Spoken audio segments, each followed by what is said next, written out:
Chapter 76. Time passed quickly.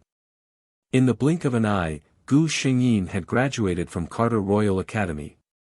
It had been 3 years since she met the Demon King. There were countless treasures in the Duke's mansion. The Demon King's recovery speed was amazing. He could even transform into a real body for a short time. He just needed to find the spring of life and build a new body. Then, he could return to his peak strength. Today was the graduation ball of Carter Royal Academy. 3 years was enough time for Veronica to grow from a young girl to a beauty that could cause the downfall of a city. She was the pearl of the empire. However, this beauty was too cold and arrogant. Her strength was too domineering. Gu Xingyin graduated from the Royal Academy as the top student in her year. The Carter Royal Academy even made an exception to create a statue for her in the academy. This was an honor that only those who had made great contributions to the academy could enjoy. There was only one reason for Gu Xingyin's statue to appear here: her talent was amazing.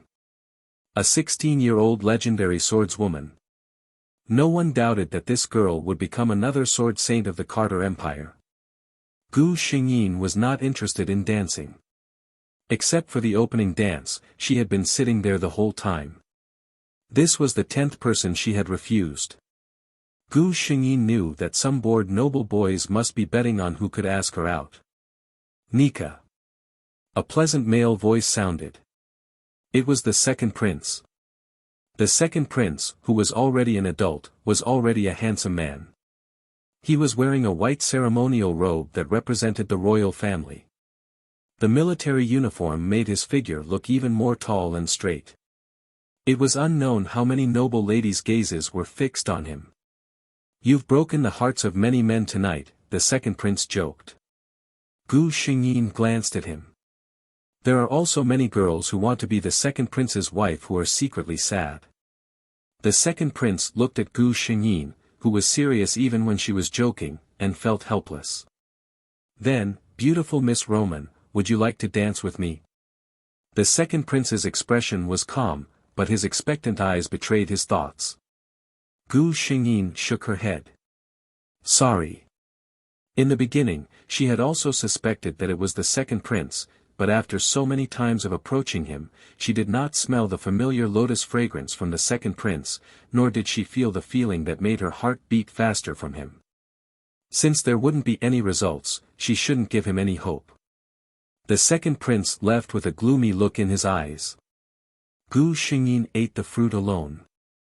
Suddenly, the aura around her changed. A certain demon king was sitting beside her. "Are you crazy? Show yourself here!" Gu Xingyin shouted. Over the past 3 years, she and the demon king had gotten along rather well. Although the demon king she knew was a little thick-skinned, he wasn't as cruel and bloodthirsty as described in the plot. The Demon King would often teach her some swordsmanship or other things that had been lost on the continent. She was able to improve so quickly in 3 years because of the Demon King. The relationship between the two was like that of a teacher and a friend.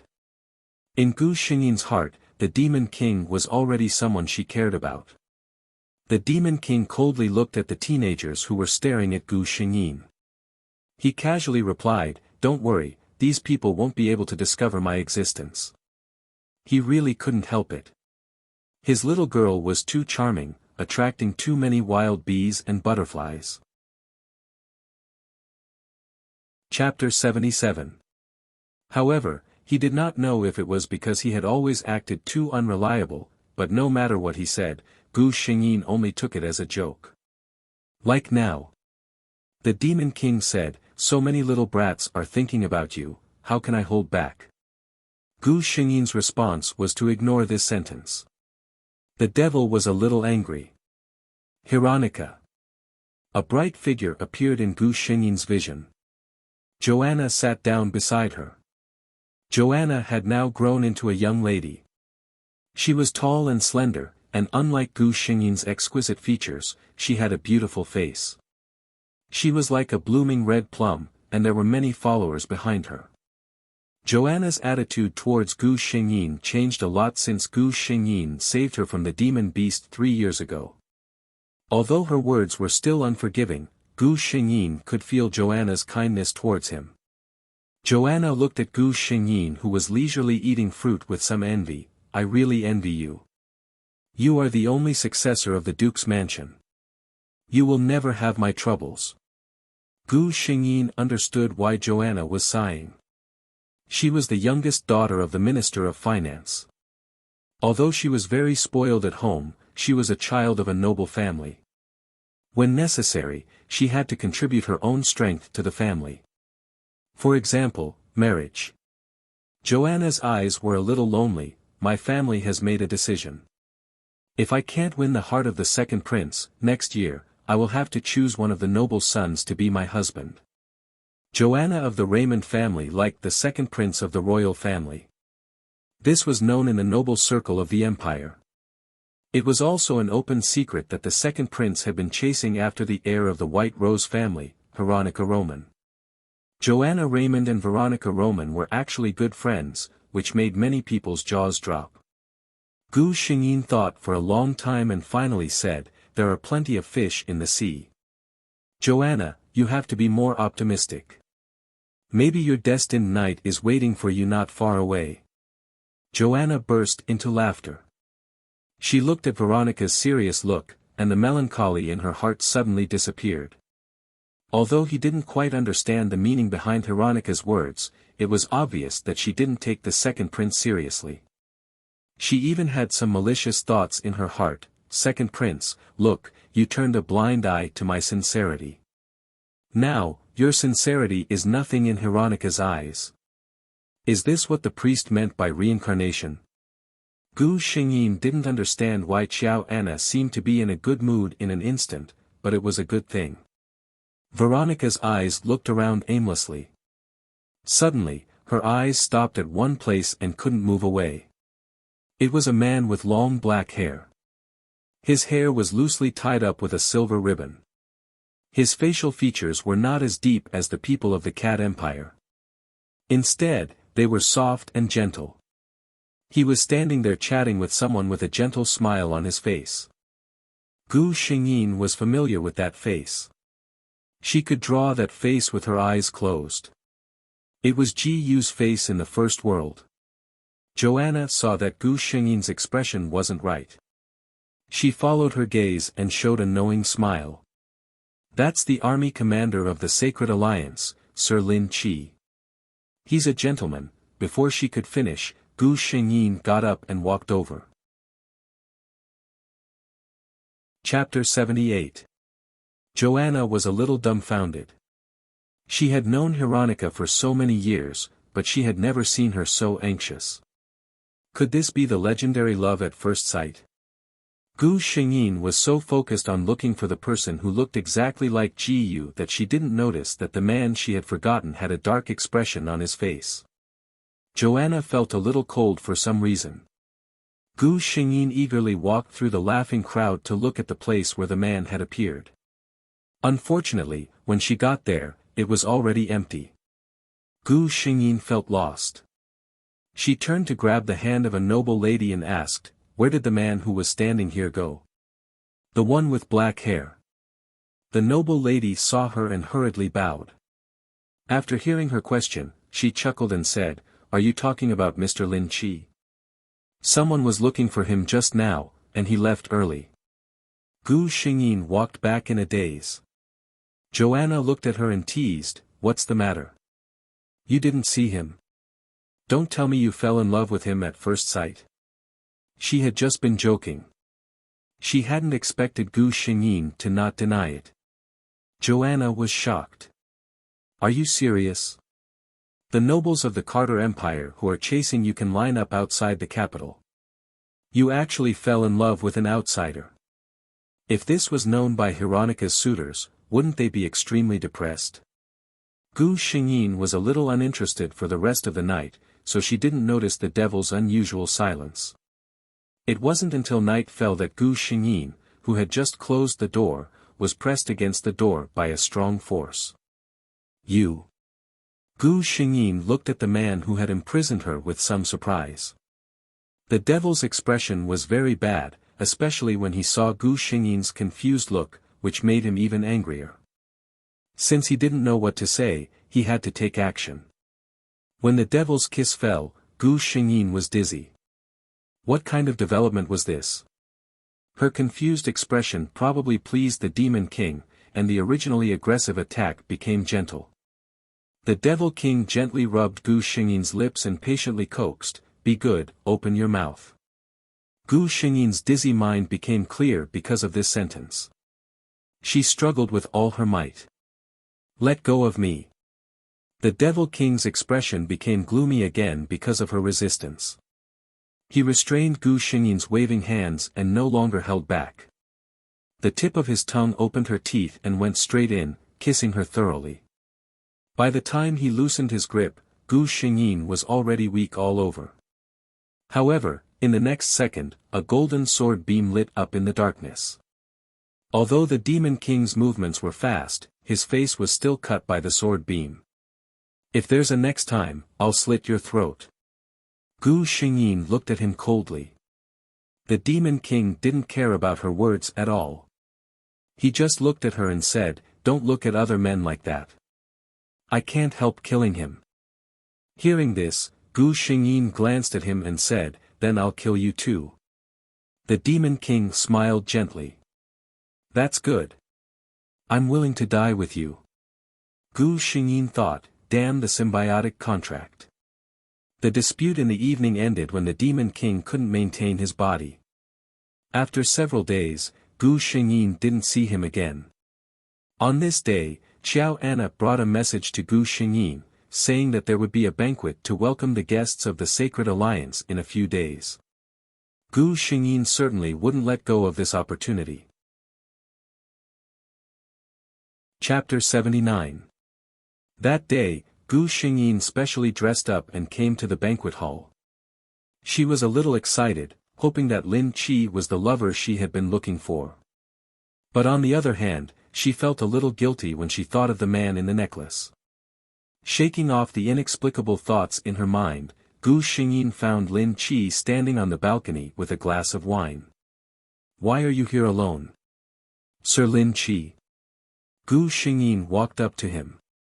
Lin Qi turned around when he heard the voice. The moment he saw Gu Xingyin, a trace of surprise flashed across his eyes. "Hello, noble Princess Roman." Gu Xingyin tilted her head slightly and asked curiously, "How did you know it was me?" Lin Qi smiled gently. "Other than Princess Roman, known as the Pearl of the Carter Empire, who else would have this beauty that is favored by the gods?" Gu Xingyin raised the glass in his hand and clinked it with him happily. Lin Qi looked at her mesmerizing blonde hair sliding down the side of her face. Her emerald green eyes were like a pool of clear water. This dreamlike beautiful woman suddenly cried out and fell in his direction. How could he refuse a beauty throwing herself at him? If Lin Qi had some doubts before, he was now sure that the Pearl of the Carter Empire had different thoughts about him. How could a legendary swordsman trip over his own dress? Lin Qi had a sense of pride that only belonged to men. He had long heard rumors about Princess Roman. She was often mentioned together with her beauty because she was as cold as ice. Now it seemed that the rumors could not be trusted. However, Gu Xingyin was very disappointed. Without that familiar smell, he was not him. Before Lin Qi could say anything, she stood up and tidied up her skirt. "I'm really sorry, Sir Lin Qi. I was rude just now," Gu Xingyin apologized. Lin Qi felt that the woman in front of him had changed in an instant. Just a moment ago, she was still chatting happily with him. Just as he was about to take the next step, she expressionlessly said goodbye. It was as if the hug just now was just a soft dream. Gu Xingyin was filled with disappointment. She just wanted to leave as soon as possible. She nodded at Lin Qi and turned around. He fell into a cold embrace. "You." Gu Xingyin looked at the man who shouldn't have appeared in this place in shock. "Darling, why didn't you tell me you were coming out?" The man held her waist and lowered his head to whisper in her ear, but his voice was loud enough for everyone to hear. Everyone's eyes were on the two of them. After all, Gu Xingyin's family background and appearance made her the center of attention wherever she went. And a certain demon king was the only one who could compare to Gu Xingyin in terms of appearance. When the two of them stood together, they would definitely make everyone else look like dust. "What do you want now?" Gu Xingyin gritted her teeth and whispered, pulling the man outside. The man didn't resist and obediently followed her. In the eyes of outsiders, they were a perfect match, whispering intimately as they left. These people were all guessing who this mysterious man was. After all, with such an appearance and aura, it was impossible for him to be a nameless existence. "Why are you here? And dressed like this?" Gu Xingyin looked at him. The Demon King said lazily, "My future wife is going to leave with someone else. How can I sit still?" Chapter 80. For the first time, Gu Xingyin looked at the man seriously. "I have a lover, really?" The Demon King didn't believe it. Since she was 13 years old, he had always been the one by her side. But her tone was so certain. When she talked about her lover, even her eyes seemed to be shining. The Demon King was silent. Just when Gu Xingyin thought he was going to give up, he suddenly said, "Where is your lover?" Gu Xingyin was speechless. After a while, she said, "I'm looking for him." The Demon King thought of Gu Xingyin and that man when he entered the banquet hall. "So you threw yourself into the arms of that strange man today because you thought he was your lover?" Gu Xingyin nodded. The Demon King almost laughed. "You don't even know what he looks like. How can you be so sure that he is your lover?" Gu Xingyin didn't want to talk to him. She couldn't tell anyone about this. Even if she told them, no one would believe in something as strange as time travel. The Demon King didn't give up. "Then why are you looking for him? Let me guess. You mistook him for someone else, so it shouldn't be because of his appearance. Then, is it because of his smell? Or a mark on his body? Or is it some kind of mysterious but not mysterious special feeling?" Gu Xingyin thought that he had guessed 80 to 90% of the time. At this moment, a cold and fragrant embrace covered her. A domineering kiss fell on Gu Xingyin's lips. The Demon King's kiss was irresistible. "Then feel it carefully. Is your lover me?" Gu Xingyin pushed him away. "Enough. I'm very sure that it's not you." After that, she left without looking back. "Your Excellency." The Demon King turned around. It was Eve, who looked surprised. Eve's life in the Duke's mansion was good. In the past 3 years, she had grown a lot taller and was a beautiful girl. "Is it really you?" Eve trotted over. "Have you recovered?" The Demon King shook his head. "It's only temporary." Eve looked at him. She had a lot to say, but she couldn't say a word. "You saw everything?" the Demon King suddenly asked. Eve nodded. She saw His Highness push him away, but His Highness didn't see it. When she turned to leave, the man's cynical smile disappeared, and his expression was so sad. "Then help me keep an eye on her," the man suddenly said. "What?" Eve was confused. "After a while, I'll be going out. Don't let other men get close to her while I'm away." Eve nodded. Gu Xingyin had been feeling strange for the past 2 days. She always felt that something was missing from her side. It was not until Qiao Anna mentioned what happened that day that she realized that the Devil King had not appeared for several days. Could it be that she was angry with him? Gu Xingyin couldn't help but shudder at the thought of an old monster who had lived for 10,000 years sulking. 2 days later, Gu Xingyin couldn't take it anymore. She decided to admit defeat first. However, no man appeared from the space ring. Gu Xingyin was keenly aware that something was wrong. She used her spiritual power and found that there was no trace of the man in the space ring. Did that man just leave quietly like that? Gu Xingyin didn't believe that the man would leave. However, after 1 or 2 days, 10 days, half a month, she was sure that the Devil King had really left. For some reason, Gu Xingyin, who should have been relieved, felt a little wronged. He left without even saying goodbye.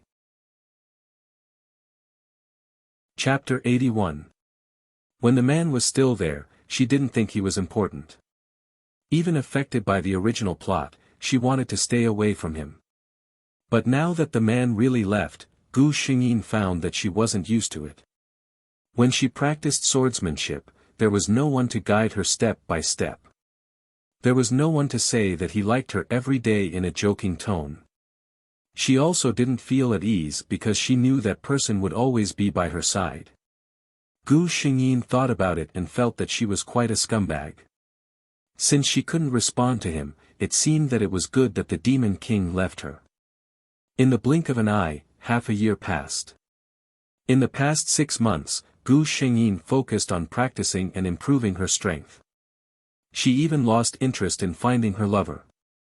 Speaking of which, this world really didn't have any pressure. The original Veronica Roman's soul was forcibly extracted by the Demon King because he fancied her. But according to Gu Xingyin's understanding, it was impossible for the Demon King to do such a thing. Eve Heather, who was originally a cannon fodder, had also become a female guard of the Duke of White Rose's residence. Then she just needed to be at ease as Veronica Roman and live out her life in this world according to the original plan. Thinking about it, Gu Xingyin suddenly felt a pain in her heart. It was as if someone had cut out a piece of flesh from her heart with a knife. It was the symbiotic contract. The moment she bent down, Gu Xingyin understood the source of the sudden pain, the symbiotic contract she signed with the Demon King. Then, this meant that the Demon King was in danger. Gu Xingyin almost immediately panicked. She closed her eyes and slowly felt the location of the Demon King. After a long time, Gu Xingyin opened her eyes. She found her destination, the Starlight Forest in the south of the Carter Empire. The elves, known for their beauty and fighting skills, lived there. Gu Xingyin thought for a moment and understood the Demon King's idea. He should want to get the spring of life that the elves had guarded for generations to reconstruct his body. The two of them had reached an agreement on this matter. When Gu Xingyin became a sword saint, they would go to the Starlight Forest to obtain the spring of life. She didn't expect that this man would go alone without saying a word. Gu Xingyin felt a little helpless, but she didn't delay. After reporting to her parents, she stepped on the road to the Starlight Forest. No matter what, she could not sit back and watch her man fall into danger. The Demon King's current situation was indeed not very good. After all, he was the Demon King who once reigned over the entire continent. Even though he no longer had his physical body, his realm was much higher than the current Elf King. Therefore, it was not difficult for him to sneak into the elf tribe's forbidden area. As long as he could find the spring of life and bathe in it for 7 days, with the strength of his soul, he would be able to grow a new body. However, he underestimated the power of the fountain of life. Perhaps, it should be said that he had overestimated the spirit body's endurance. In this secret technique, a lot of supplementary materials were needed to reconstruct the body. However, the Demon King had always thought highly of himself. He believed that those who needed these external materials were not strong enough, so he disdained them. Now, he suffered because of his arrogance. When the spring of life washed over him, the Demon King felt as if his soul was being roasted in a raging fire. The pain was indescribable. However, this wasn't a big deal. The crux of the matter was that the formation he had set up earlier to deceive others had shattered because of the soul fluctuations being too great. Almost all the elves felt the movement from the forbidden area. Chapter 82. The Elven King was instantly enraged. The Spring of Life had always been the Elven tribe's most important treasure. Even the Elven tribe could not easily enter its location. Now, an outsider had actually broken in and caused such a huge commotion. The Demon King felt the elf race's actions, but he couldn't say anything. He was at a critical moment, so he couldn't afford to make any mistakes. If the elf race attacked him, when the King of Elves arrived with his people, he saw a translucent figure sitting in the spring of life that was emitting a faint green glow. It was a spirit. The Elf King glanced at the spring of life and couldn't help but feel distressed. According to this loss, it would take decades to recover. He was about to order his subordinates to attack when the spirit in the spring suddenly said, "I came here by accident. As you can see, I'm already sitting here. If I come out now, you've already lost everything and can't make up for it. Why don't you let me stay here for 7 days? I can swear that when I come out, I'll tell you about the Tree of Life."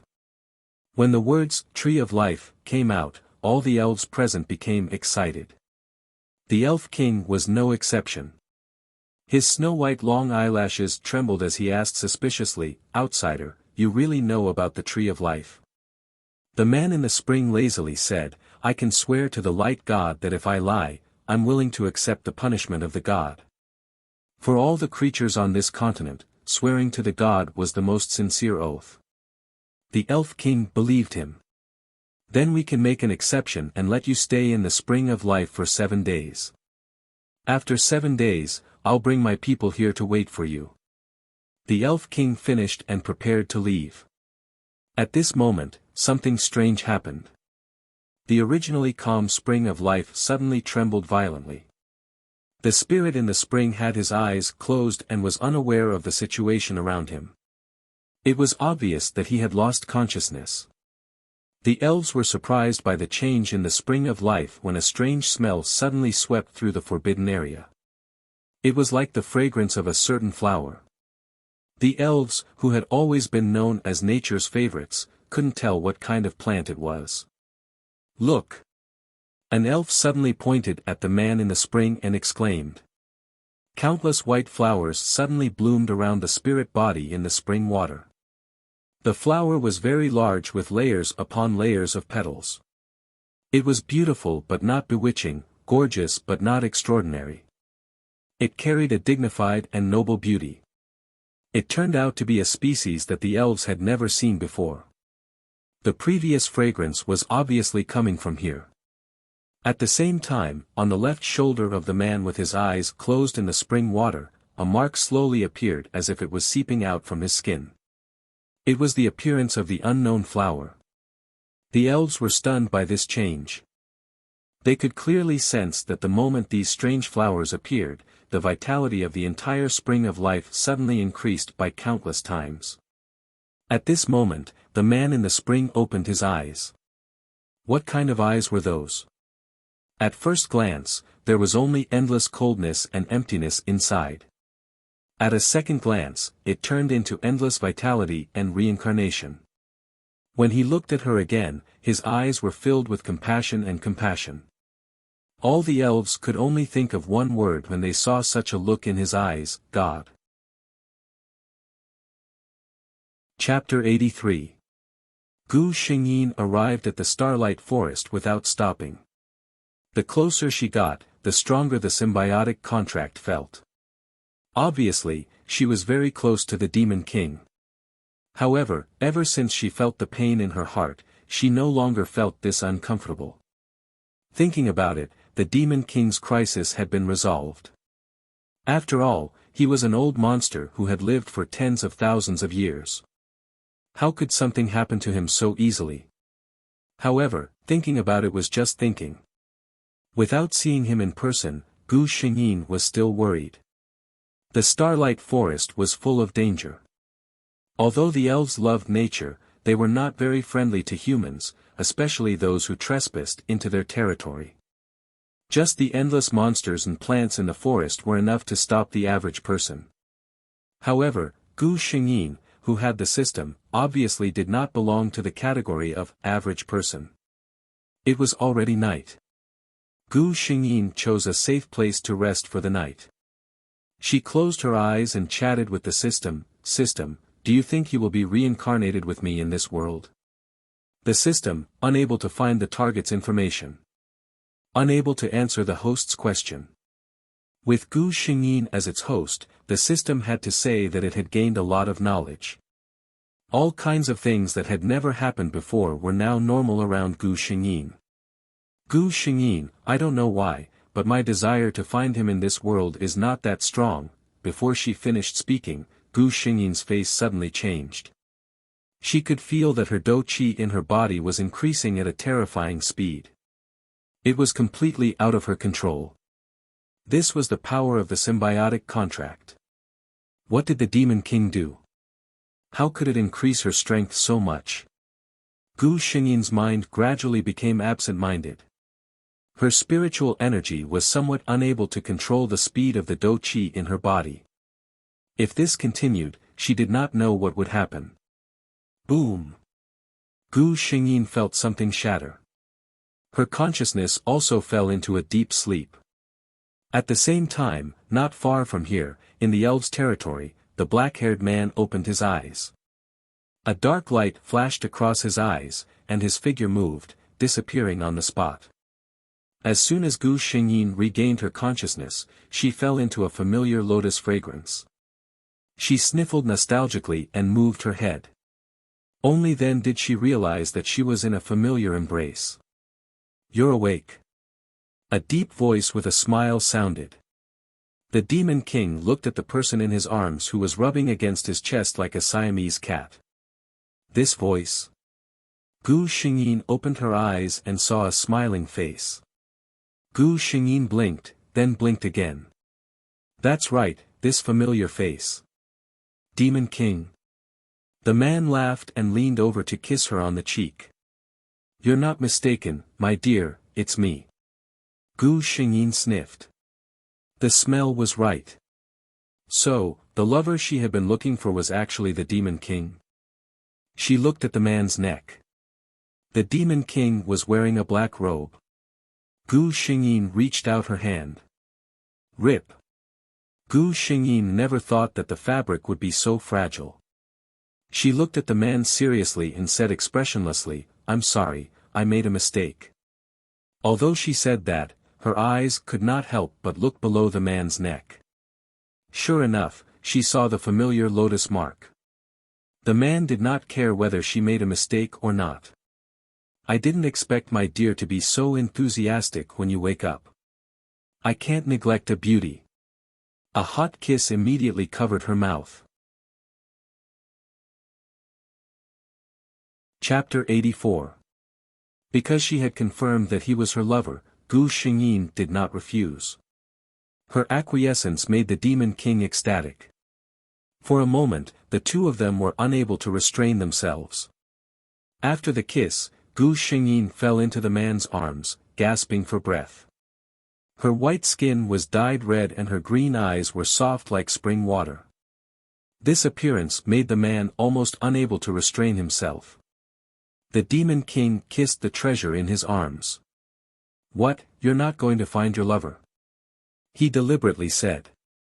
Gu Xingyin took the initiative to give her lover a kiss. You are my lover. Feeling the familiar hard thing on her thigh, Gu Xingyin secretly laughed, but her expression did not change. This man had always treated her so carefully. Even after confirming their relationship in the previous two worlds, no matter how hard he endured, he did not touch her before they got married. Because that man had said to her, You are the most precious treasure in this world, I can't have you so carelessly. The Demon King kissed the top of her head and suddenly said, Feel the changes in your body. Gu Xingyin did as she was told. This. I actually broke through to Sword Saint. She was in disbelief. This was Sword Saint, the peak power of an empire. The Demon King said with a smile, I have reconstructed my body and my strength has returned to its peak. With the symbiotic contract, it is not strange for you to break through to Sword Saint. If it wasn't for the fact that you are too young and can't withstand another breakthrough, it would be more than this. His words were full of regret. Gu Xingyin did not know whether to laugh or cry. A 16-year-old Sword Saint expert, you can't be too greedy. The Demon King thought about it and agreed. In any case, he would always be by her side, so Sword Saint was enough. That's right, where is this? Gu Xingyin realized that she was in a strange place. This is the residence of the elves. The Demon King replied. Gu Xingyin was amazed as she looked around. The decorations here were not as gorgeous as the Duke's mansion, but in terms of delicacy, the Duke's mansion could not compare. Let's go, I'll take you to the elves' territory to have a look. The Demon King held Gu Xingyin's hand and walked outside. The elves were indeed a race favored by nature. The elves that Gu Xingyin saw along the way, regardless of whether they were male or female, old or young, were all rare beauties in the human world. However, Gu Xingyin always felt that it was very strange. When these elves saw the two of them, they all had expressions of awe and even worship. She was not narcissistic enough to think that these emotions were because of her. She voiced her doubts. The Demon King replied casually, about that, I only told them about the Tree of Life. You know, if you live longer, you will know more than others. He hid what happened to him in the spring of life. It wasn't that he was trying to hide it, but that even he was unable to explain the situation. Gu Xingyin's mouth twitched when she heard the Demon King's answer. However, she also understood why the elves were so friendly to them. The Tree of Life was the divine tree of the elves. It was said that every elf was born from the Tree of Life, and when the elves died, their souls would be taken away by the Tree of Life, waiting for their next rebirth. The Tree of Life of the elves suddenly disappeared thousands of years ago, which caused the elves to not have any new elves for thousands of years. Although a few thousand years was not a particularly long time for the long-lived elves, it was undeniable that without new blood, the elves would eventually die out one day. Chapter 85. There was a lively event in the White Rose Duke's mansion recently. Have you heard? Her Highness brought a man back from her training. Of course, I also saw him. TSK, he's really good looking. He's a good match for our Highness. I just don't know who he is. After all, our Highness is the next Duke of White Rose. His daughter went out for training and came back with a lover. Even though Duke Richard was mentally strong, he felt a little confused when he heard the news. The Duchess was very satisfied with the man her daughter brought back. The Devil King was handsome and knew how to please people. In less than a day, he coaxed the Duchess into smiling when she saw him. The Devil King knew people's hearts well and knew what countermeasures to take for each person. It took him less than half a day to win the Duchess' favor. And it took even less time to win the Duke's approval. The process was simple. He and Duke Richard had a fierce fight in the martial arts field of the Duke's mansion. The Devil King, who had won the approval of the Duke couple, did not slack off. He could not live in the Duke's mansion with his baby. Even if Gu Xingyin did not care, there would definitely be all kinds of rumors. He could not bear to let his baby be wronged. So, half a month later, the Emperor of the Carter Empire proudly announced to all his ministers that the Empire had one more sword saint expert and personally conferred him the title of Earl. When the opponents of the White Rose family were laughing at their heir's taste in choosing a partner, the Devil King used practical actions to tell them what it meant to be slapped in the face. The following days were the time for Her Highness Roman and the new Earl Norman to show off their love. When you went out to watch an opera, you could inadvertently look up and see Her Highness Roman sitting there, and Earl Norman was carefully picking out the ingredients she did not like for the snacks in front of her. At the palace banquet, as long as a man appeared beside Her Highness Roman, Earl Norman would immediately appear beside his fiancée and hold her waist possessively to declare his sovereignty. Do you think Her Highness will be unhappy? Take a look. Who is that woman with a sweet smile on her face? People who lived in the capital would often see Her Highness and Count Norman strolling together on the streets. Because Her Highness did not like to be followed by servants, Count Norman, a noble count and sacred swordsman expert, would carry the trinkets that Her Highness took a fancy to along the way without complaint. This directly led to the unmarried ladies of the royal capital looking up to Count Norman when they were choosing their future husbands, leading to the birth of a batch of older, leftover women. As for the married ladies, they would complain to their husbands about how considerate and attentive Norman was to his fiancée. They were both women, but why was there such a huge difference between them? This anecdote was called the Earl Norman effect by later historians. Eve was now a captain of the Duke's private guards. As she watched the interaction between His Highness and the Count, she would sometimes fantasize. If she was the one who had always stayed by the Count's side back then, would she be the one by his side now? Captain. Eve turned around. It was one of her guards. It was said that he was also from a small noble family. His family used to be a viscount. Eve looked at him suspiciously. The guard's face flushed red. After a while, he said, "Our family will have a bonfire party tomorrow night. Do you want to go with me?" Eve looked at him seriously and suddenly smiled. Okay. It was time for her to pursue her own happiness. Chapter 86. Veronica Roman, the 11th Duchess of the White Rose, had lived a glorious life. Her talent was incredible. At the age of 16, she successfully became a sword saint. This record had not been surpassed by anyone, even tens of thousands of years after her death and after the Carter Empire had been annihilated in the dust of history. She was invincible. She led the White Rose army of the Carter Empire and was invincible. In her lifetime, she had doubled the territory of the Carter Empire. She was conferred the title of Honorable Duchess by His Majesty, and her scepter was engraved with the noblest titles of the two empires. She had a discerning eye. Eve Heather, who was known as the Genius Sword Saint, was discovered by her when she was down and out. She brought her to the Roman family and started Eve Heather's glorious journey. Her appearance was beautiful. It was recorded in the history books that Princess Veronica was the incarnation of God in the world and the messenger of light. Anyone who saw her would be impressed by her appearance and temperament. During her reign, her suitors could line up from the Duke's mansion to the gate of the capital. However, the most popular topic of conversation was still the unswerving love between the Duchess and her husband, Count Norman.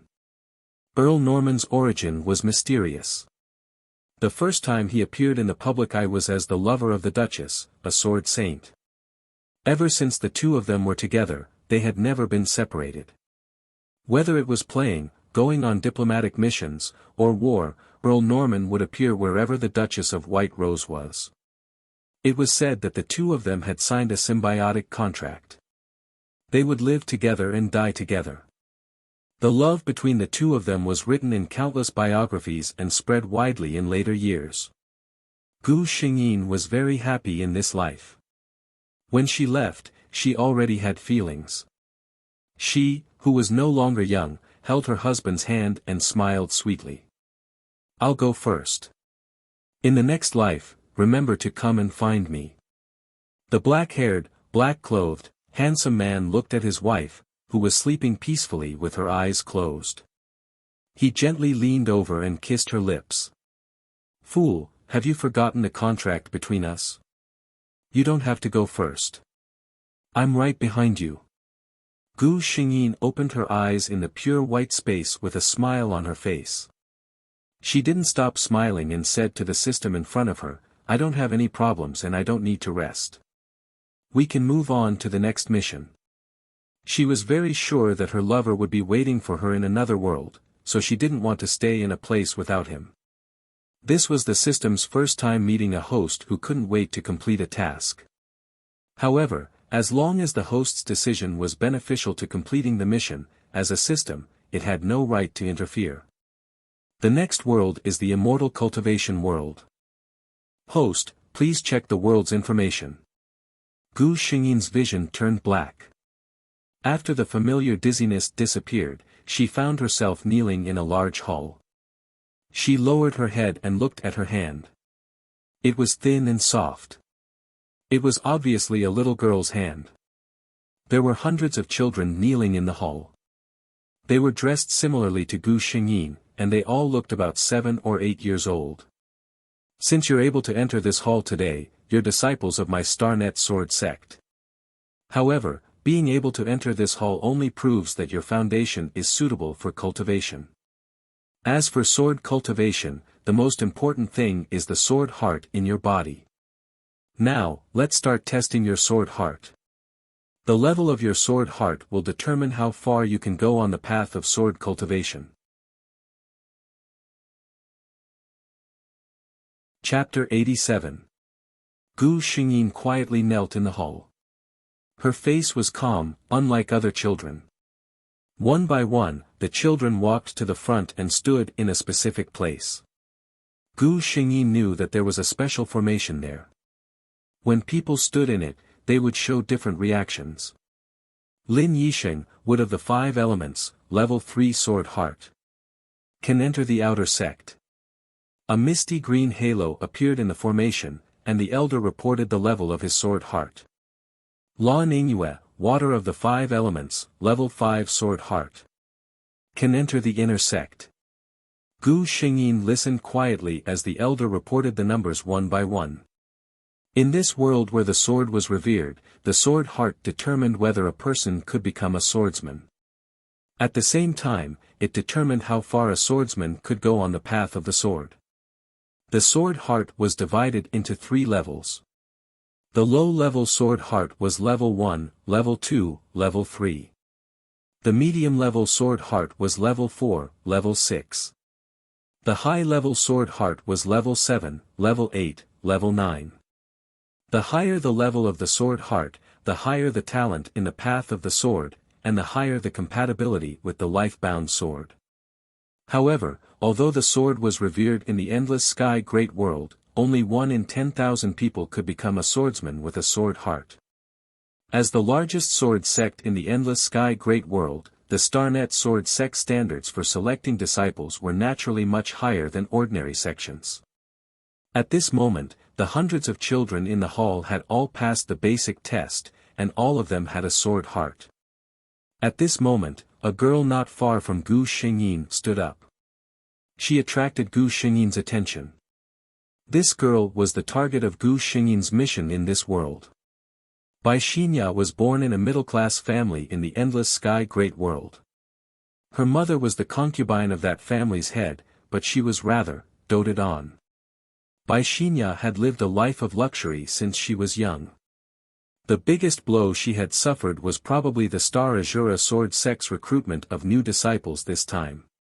Bai Xinya, Water Element, Level 1 Sword Heart, can join the outer sect.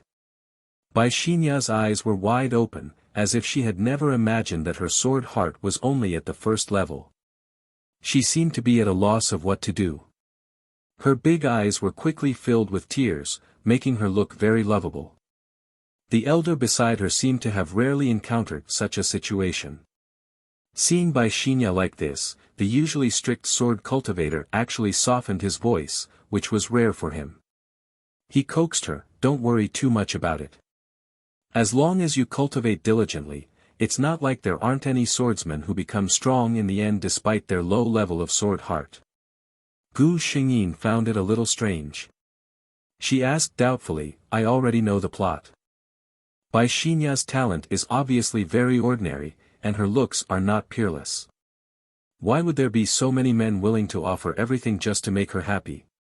Moreover, no matter how cold and ruthless a person is, there is no way to be fierce in front of her." The system was suspiciously silent for a moment, then replied, "Host, you may not know, but in this world, there is something called the White Lotus Halo." Before Gu Xingyin had time to be popularized as to what this White Lotus Halo was, she heard her name. Gu Weixin. She stood up slowly and walked to the center of the array with a calm expression.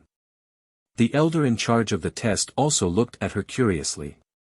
The children who were brought here were generally 7 or 8 years old. When they came for the test, they were either uneasy or eager to try. It was rare to see someone as calm as Gu Xingyin. Chapter 88. Gu Xingyin did not pay attention to what the elder was thinking. Her body was called Gu Weixin, and she was a direct descendant of a super family in the sky below great world. The children of these families always matured earlier than others, so no one would doubt her calmness. Moreover, no one knew Gu Weixin's aptitude better than Gu Xingyin. Icy Heart Clear, advance courageously. 10th level Ice Soul Sword Heart. As soon as the elder finished speaking, everyone in the hall, except for the children who were still in a daze, looked at Gu Xingyin in unison. In addition, there were several powerful spiritual senses from all over the star-gathering sword sect that descended on Gu Xingyin's body. The elder in charge of Gu Xingyin's test seemed very excited. He looked like he wanted to laugh, but his long years of expressionless face made his whole face somewhat distorted. He did not say where Gu Xingyin could be assigned, but let her stand alone on the other side to wait. Gu Xingyin still walked to the side with a calm expression. The elder looked at her and thought to himself that this girl probably did not understand what a 10th level sword heart represented. Otherwise, how could she be so calm? How could Gu Xingyin not know? The sword heart was divided into 10 levels, and the 10th level was the highest quality sword heart. This body's aptitude was the 1 in 10,000 10th level sword heart, and even rarer was the rarely seen Ice Soul Sword Heart.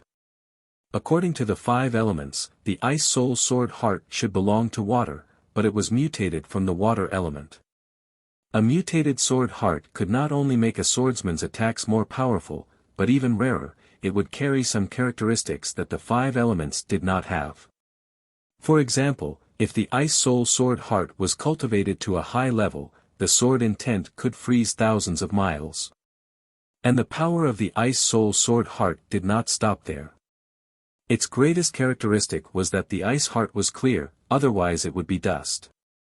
In other words, Gu Weixin's path of the sword would not be entangled by mental demons.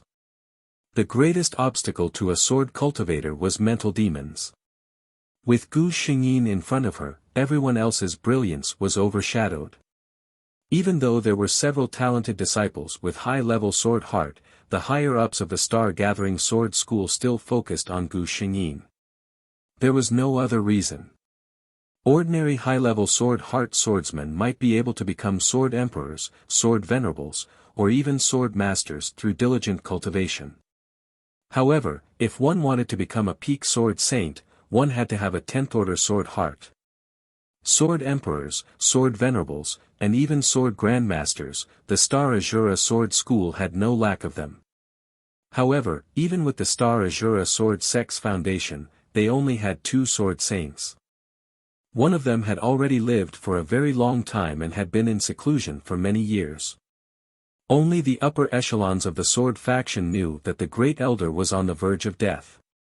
And these 2 sword saints were the guarantee of the Star Azura sword sect's position. Therefore, the current Star Azura sword sect urgently needed a new sword saint powerhouse to stabilize their position. Gu Xingyin stood among the elders and watched as the hundreds of disciples were assigned to different sects one by one. Those with excellent sword heart aptitudes were accepted as personal disciples by the main peak elders. In the end, only she was left. She stood there quietly and did not speak. In the eyes of others, she was born with the bearing of a master. In reality, Gu Xingyin was only listening to the system's so-called White Lotus halo. As expected, powerful. Gu Xingyin exclaimed. No wonder with the original body's attributes that were like cheating, she would also be defeated by Bai Xinyao. Chapter 89.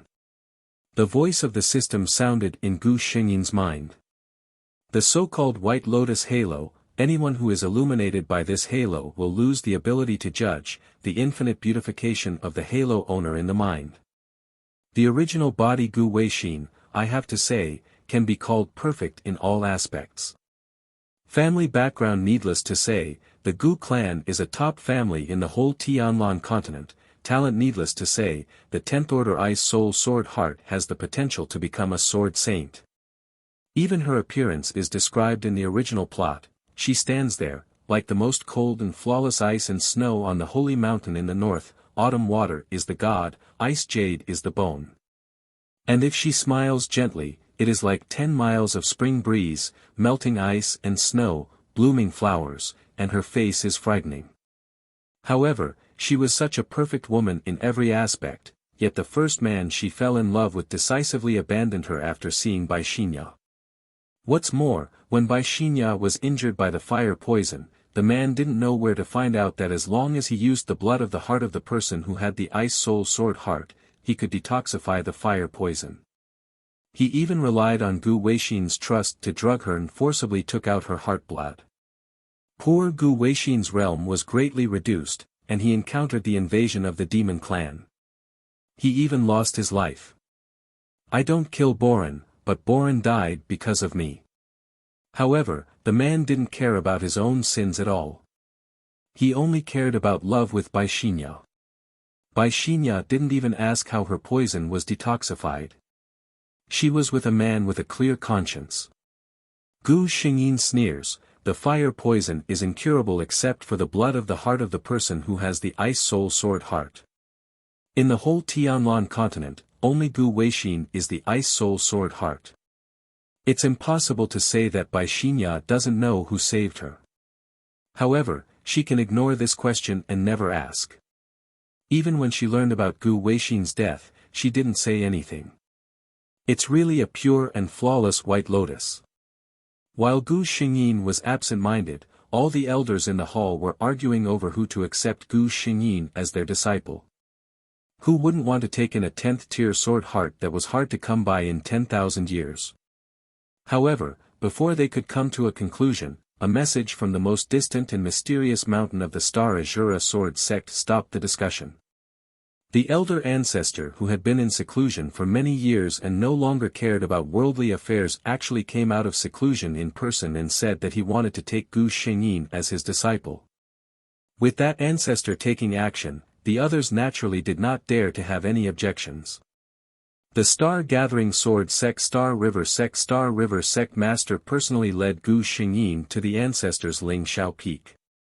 Gu Xingyin was a little surprised. There was no such thing in the original plot. Gu Weixin was finally accepted as a personal disciple by Jinren Xinghe and became the first disciple of the Star Luo Sword Sect. If he became the disciple of the ancestor who had been in seclusion for many years, wouldn't his seniority be much higher than that of the leader? Gu Xingyin secretly hesitated. Thinking of the Devil King in the last world, he couldn't help but have another guess in his heart. Could it be that the legendary ancestor would be his lover? In this way, it makes sense that it's different from the original plot. Gu Xingyin couldn't help but have a little expectation in his heart. Lingxiao Peak was located in one of the most remote places in the Star Gathering Sword Sect. Few people came to disturb it on weekdays. The residence of the ancestor was on the top of the peak. In order to show his respect for the ancestor, Jinren Xinghe took Gu Xingyin step by step to the top of the peak. Chapter 90.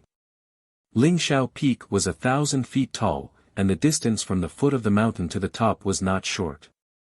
However, just halfway up the mountain, Gu Xingyin could not hold on any longer. Although her natural aptitude was against the heavens, she was now only an 8-year-old child. Such a journey was too long for her. However, she did not have any slack or complaints. Jinren Xinghe looked at the little girl with a calm face and followed him to the top of the mountain without saying a word. Even though her forehead was covered with sweat, Gu Weixin never cried out for exhaustion and proposed to rest. Jinren Xinghe secretly praised her. Her aptitude was against the heavens, and her heart was tenacious. This girl was really a natural seedling for sword cultivation. At this moment, a crane cry came from the distant horizon. Gu Xingyin looked up and saw a beautiful white crane falling from the sky. At the same time, a voice like ice and jade colliding came from the red-crowned crane, "Come up."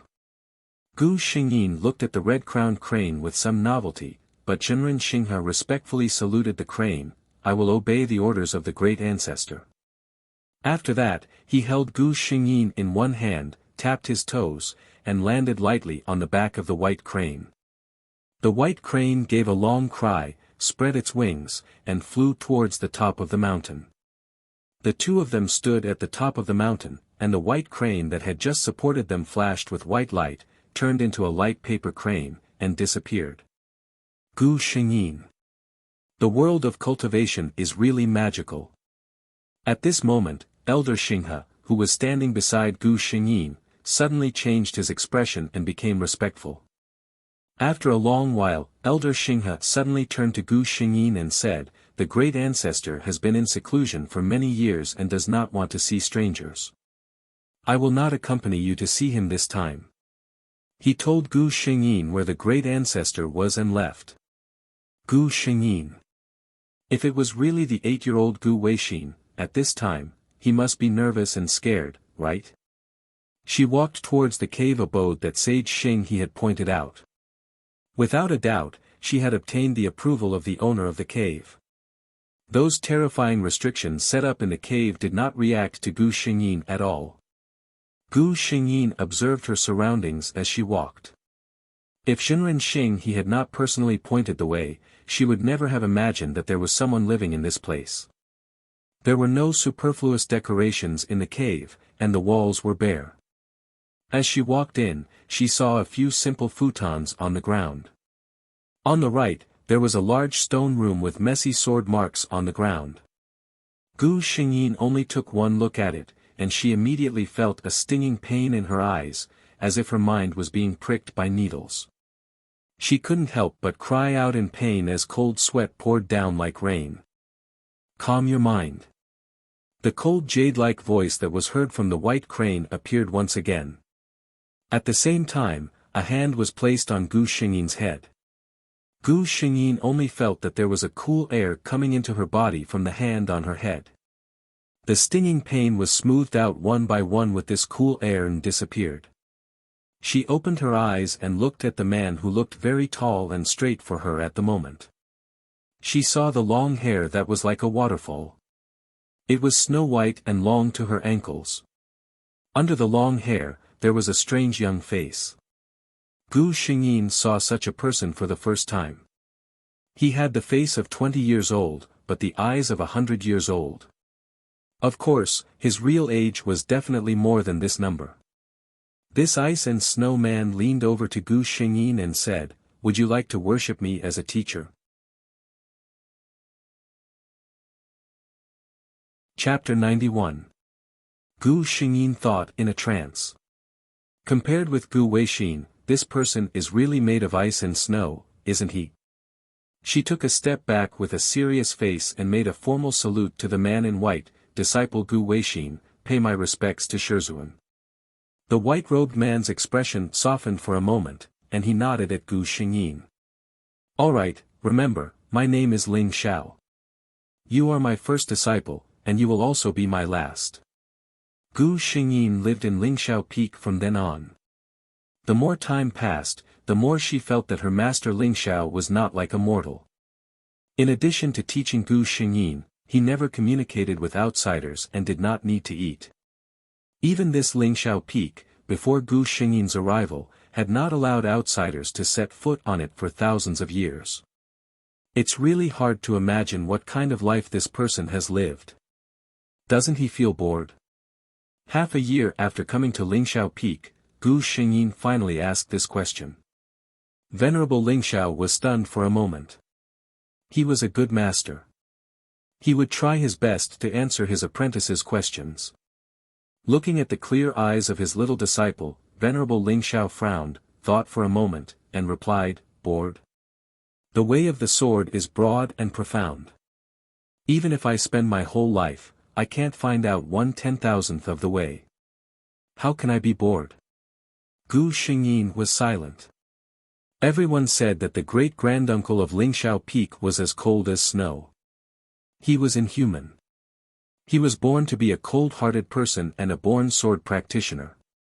Gu Xingyin thought that he was not cold-hearted, but had given all his thoughts and feelings to the way of the sword. If he didn't know that his time was coming and needed to cultivate a new sword master for the Star Sword sect, Gu Xingyin was sure that he would never propose to accept himself as a disciple. Venerable Lingxiao looked at his little apprentice who lowered his head and didn't speak. He thought for a moment and suddenly had a good idea. Is idealism bored? He thought for a moment. Children of this age were indeed fond of bustling. Ever since he was young, he had always been a loner and didn't like to talk to people, but he had forgotten that his disciple wasn't necessarily the same. Gu Xingyin was stunned by the question. She hadn't interacted with outsiders for the past 6 months, but it wasn't something that was unbearable. Venerable Lingxiao was a very good teacher. He was able to impart his understanding of the sword Dao to his disciple in the simplest way. Gu Xingyin benefited a lot from this. Before Gu Xingyin could react, Venerable Lingxiao made his decision. I didn't think it through. Gu Xingyin, what's going on? Master, what exactly are you thinking? Soon, Gu Xingyin knew what Venerable Lingxiao was thinking. Every few days, a child about the same age as Gu Xingyin would be sent to Lingxiao Peak. They all had a common characteristic, and that was that their sword hearts were all above the 7th level. According to Venerable Ling Zhao's understanding, those with sword hearts below the 7th level were considered to be very weak. Gu Xingyin didn't know whether to laugh or cry. She knew that her master didn't mean to discriminate, but he thought so from the bottom of his heart. However, Venerable Ling Zhao found that his method didn't have the corresponding effect. Those children were like proud sons of the heavens on his peak and had always been served. When they came to Lingxiao Peak, there was nothing to say. There was also a cold and scary great ancestor. None of the children were willing to come a second time after the first time. After Venerable Lingxiao was distressed for a while, he finally thought of a very suitable person. Chapter 92. When Gu Xingyin received a message from her master, she was practicing her swordsmanship on a flat area on Lingxiao Peak. When she arrived at her master's residence, she saw another man beside her master. This was the first time Gu Xingyin saw someone who could smile so naturally in front of her master. Only idealism, this is your. Venerable Lingxiao seemed to pause for a moment. You can call him senior brother. In the future, your senior brother will accompany you. The man turned around. Gu Xingyin would remember it for a long time. The man had his head lowered, and the fragrance of lotus flowers wafted over his face. His jade-like face was full of gentleness. You're called idealism, right? I'm Xuanke, your senior brother. Gu Xingyin's heart settled down amidst this fragrance. Xuanke. If her memory was correct, this Xuanke was the other sword saint expert of the Stellar Sword sect. Unlike Venerable Lingxiao, Xuanke could be considered young among sword saints. He was not even 1,000 years old.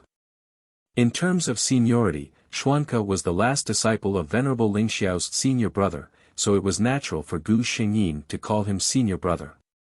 Let a sword saint expert play with her. Gu Xingyin felt that he was indeed worthy of being her master. In the entire endless sky great world, there were few people who could compare to him. Xuanke looked at the beautiful little girl looking at him with a sparkling face, and his heart could not help but soften a little. In the following days, Xuanke would come to Lingxiao Peak from time to time. Occasionally, he would give Gu Xingyin some pointers, but most of the time, he would bring her some trinkets from the outside world, or tell her some interesting stories about the Stellar Sword sect. 10 years passed just like that. The only thing that made Gu Xingyin somewhat helpless was that her lover in this life seemed to have always regarded her as a little girl who had not yet grown up. It could be seen that he did not have the slightest bit of romantic feelings for her. However, the future was long. A swordsman, especially a high-level swordsman, had a lifespan of thousands of years. They had enough time to spend together, didn't they? The aptitude of Gu Xingyin's body was indeed astonishing. In just 10 short years, she had gone from an ordinary person who had yet to cultivate to a sword emperor expert. An 18-year-old sword emperor. When Gu Xingyin entered the star-gathering sword sect, most of them were still at the level of swordsmen. A few talented ones had become sword masters. Bai Xinya, on the other hand, was still struggling at the swordsman level. Even Venerable Ling Xiao had once lamented that his disciple's aptitude was the best that he had ever seen in his life. Even he was inferior to O Yangming. You've basically mastered everything I can teach you. With your current realm, you can be considered a powerhouse in the entire Tianlan continent. Your sword Dao will have to depend on yourself in the future. After Venerable Ling Xiao said those words to Gu Shengyin and gave her a long sword that he had personally forged, he began a long period of seclusion. Gu Shengyin knew that her master had reached the end of his lifespan. If he couldn't make a breakthrough in his seclusion this time, master would probably never wake up again. Gu Shengyin asked the system, are there any medicinal pills or herbs that can prolong a person's life? After 10 years of being together, she had truly regarded this man as her master. The system thought for a moment before replying, in this world, there is a kind of heavenly treasure called the Taisui fungus. A 10-year Taisui could prolong one's life by 10 years, a 100-year Taisui could prolong one's life by 100 years, and a 1,000-year Taisui could prolong one's life by 1,000 years. However, in the original plot, there was only 1 century-old Taisui, which was consumed by Bai Xinya. Gu Shengyin made a mental note of it. Chapter 93. Senior brother, be careful. The delicate woman looked ahead with wide eyes. A man wearing the Star Net Sword Sect's inner sect uniform was fighting with a wolf-shaped monster. It was obvious that the man was unable to withstand the monster. But even so, he was still struggling bitterly. He shouted to the woman in white standing at the side, "Junior sister Bai, quickly leave." Gu Shengyin's figure was hidden at the side. Seeing this scene, she seriously looked at Bai Xinya who was standing at the side motionlessly. Well, she was a beauty with average aptitude. She really couldn't figure out what charm she had to make so many men die for her. If it was just Bai Xinya, Gu Shengyin might have thought of letting her die in the mouth of the monster. But that man was a disciple of the Star Net Sword Sect. As a fellow disciple, she couldn't just stand by and watch. Zhao Shiming was an inner sect disciple of the Star Net Sword Sect. Today, he finally managed to ask his sweetheart out to relax, but he encountered the 4th-level monster, Howling Firmament Wolf. Seeing Bai Xinya's frightened face, Zhao Shiming only felt a sense of heroism in his heart. To be able to shelter a beauty like junior sister Bai from the wind and rain, that was what a real man should do. If Gu Shengyin could hear his thoughts, she would probably regret saving him. Bai Xinya saw that Zhao Shiming seemed to be unable to hold on and loudly asked her to leave. She thought that she would only be adding to senior brother's troubles if she stayed here. She might as well listen to senior brother and quickly leave to call for help.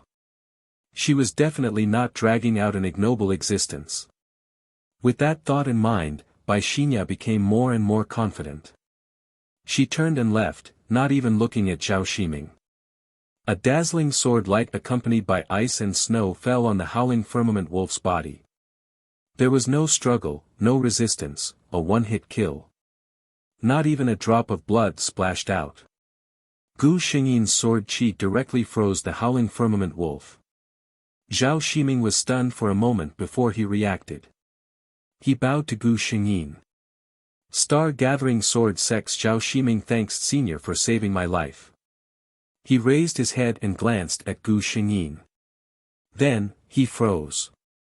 How could there be such a woman in this world? As she stood there, it was as if the air in the entire place had become cold and refreshing.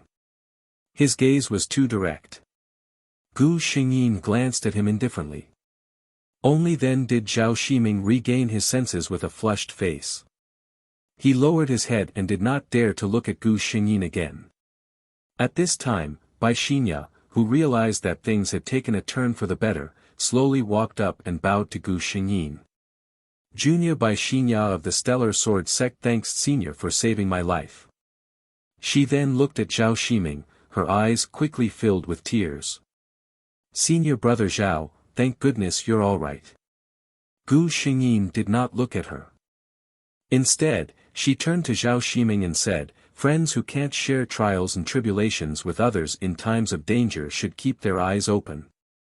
After saying this, she did not care about the expressions of the two people. She turned into a sword light and disappeared in the blink of an eye. She had said what she needed to say. What Zhao Shiming would do was none of her business. Bai Xinya was secretly angry. Who was this unknown woman in white? Wasn't she trying to drive a wedge between her and senior brother Zhao by saying such words? When she thought of this, her face suddenly became teary.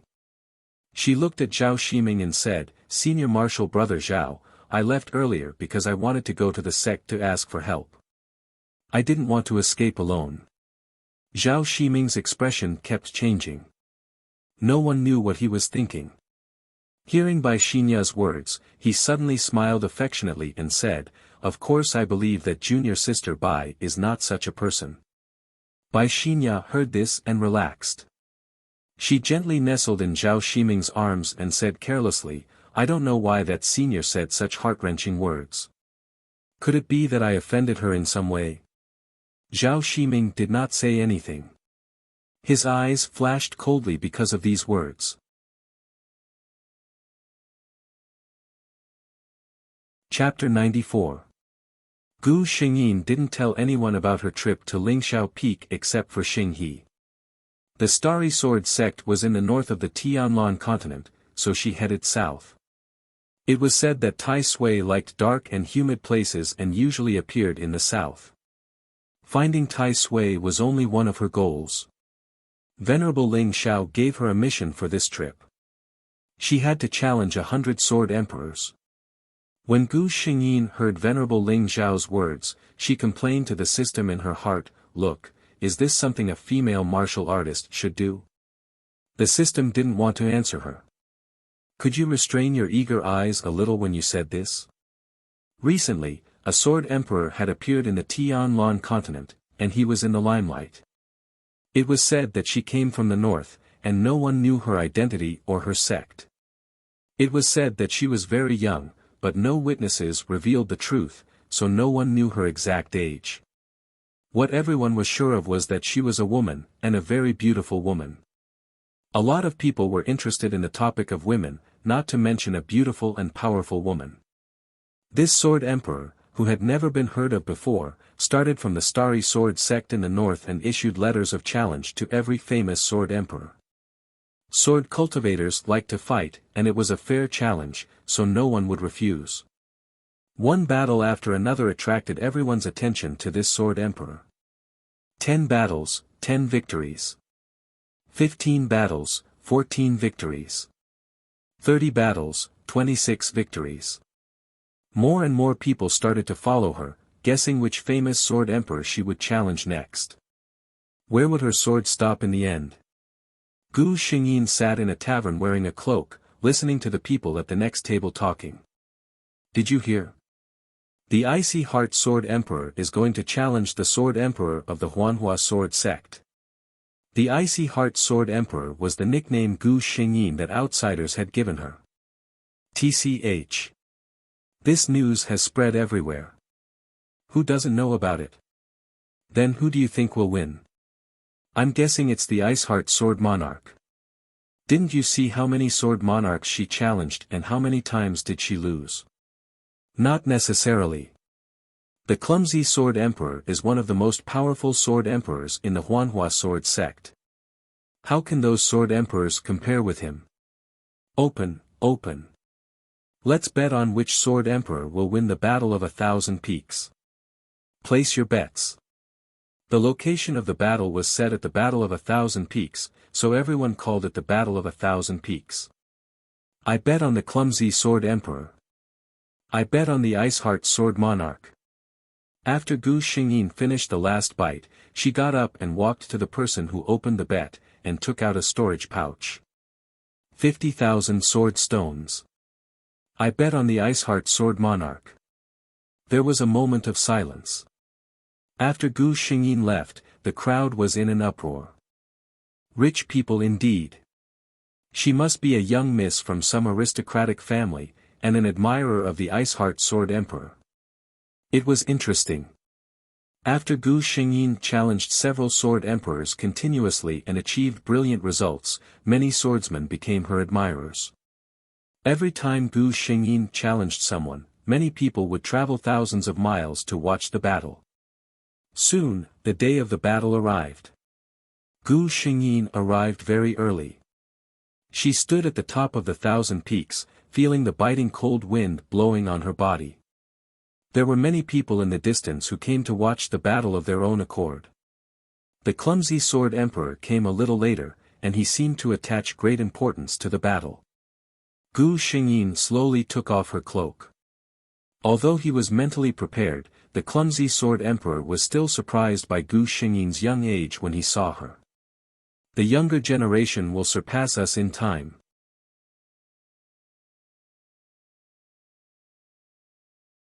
Chapter 95. Gu Xingyin puts away the sword in her hand. Thank you for letting me win. She salutes the sword emperor and turns to leave. Behind her, the sword emperor tries his best to support his body with his hands. Victory and defeat are obvious. Back to the temporary residence, Gu Xingyin can't bear it anymore and spits out a mouthful of blood. The sword emperor deserves to be a famous swordsman. Although she is lucky to win, she is also hurt by the sword energy and suffers internal injuries. It is detected that the host's body has been hurt by level B. It is recommended that the host should not have any fierce fighting in a month. The voice of the system rings in Gu Xingyin's mind. Gu Xingyin smiles, I see, I will have a good rest this month. At this time, a carrier rune in Gu Xingyin's storage ring lights up. Her eyes light up. It's Xuanke. I already know the result of the battle between you and the Sword Emperor. Are you okay? Xuanke is the person who knows Gu Xingyin's realm of Kendo best. He knows that Gu Xingyin's strength is almost the same as that of the Sword Emperor. Even if she wins, I'm afraid it's a narrow victory. Everything is okay. Senior brother, don't worry. Gu Xingyin thinks for a while and replies to him with 8 words. With Gu Weixin's temperament, he will probably only say these words. On the Lingyun peak of the distant star Luo sword sect, Xuanke looks at his junior sister apprentice's reply and frowns. Alas, my junior sister apprentice is like my uncle. They are all stuffy and won't take the initiative to say anything.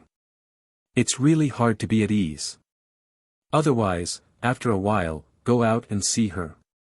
Xuanke thinks in his heart. Gu Xingyin holds the sword with one hand, and her left hand holds something with a faint silver light. She is surrounded by a lot of people. Sword Emperor Bing Xian, there are so many of us. You can't escape. I advise you to put down the Tai Sui in your hand. We won't embarrass you. Yes, put down the Tai Sui fungus, and we won't make things difficult for you. The Tai Sui fungus had appeared in the Twilight Swamp in the south, and Gu Xingyin had waited here for half a month before she finally obtained it. How could she possibly give it away? The Tai Sui in his hand was 800 years old. With it, his master would be able to hold on for a while longer. Gu Xingyin's expression warmed as she put it into her storage ring. Seeing Gu Xingyin's actions, everyone immediately knew her plan. Iceheart Sword Emperor, I advise you not to refuse a toast only to be forced to drink a forfeit. With such an outstanding beauty like you, why do you want to get caught up in all this fighting and killing? A black-robed man stood in the crowd and gazed at Gu Xingyin with infatuation. Surprisingly, he was a sword emperor as well. Gu Xingyin replied to him with a bright sword light. The man didn't expect that she would attack him. After narrowly dodging, he shouted at the people behind him, attack her. Be careful, don't kill her. I haven't tasted a beauty in the Sword Emperor realm yet. Bai Xinya leaned against a man in blue and watched Gu Xingyin rush to kill under the siege of a group of people. She stopped talking, which made the man next to her ask, Xinya, what's wrong? Bai Xinya seemed to be very hesitant. She bit her lip and said with a forced smile, forget it, it's inconvenient. It's nothing. Although she said so, she kept looking at Gu Xingyin's direction. The man asked curiously, "Xinya, do you know the Sword Emperor Bing Xian?" Bai Xinya nodded. "I've seen that senior. She seems quite disdainful of me." Hearing this, the man in blue immediately felt protective. "What? That woman is really like that?" Bai Xinya seemed to be very embarrassed and nodded with tears in her eyes. Looking at her, those who didn't know would think that Gu Xingyin had done something to her.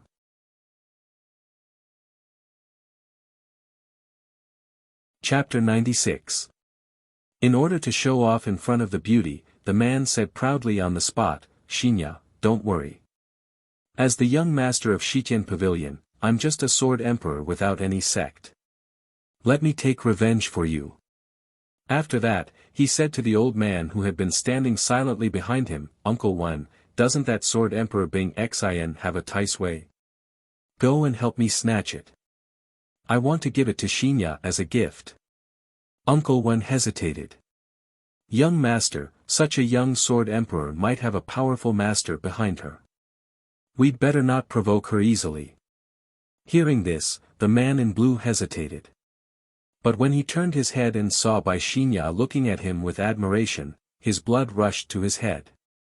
If she really has a master, she would have reported it long ago.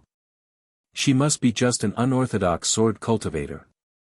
"Uncle Wen, you don't have to worry too much. So what if she has a powerful background? Do you think our Shitian Pavilion is afraid of other people?"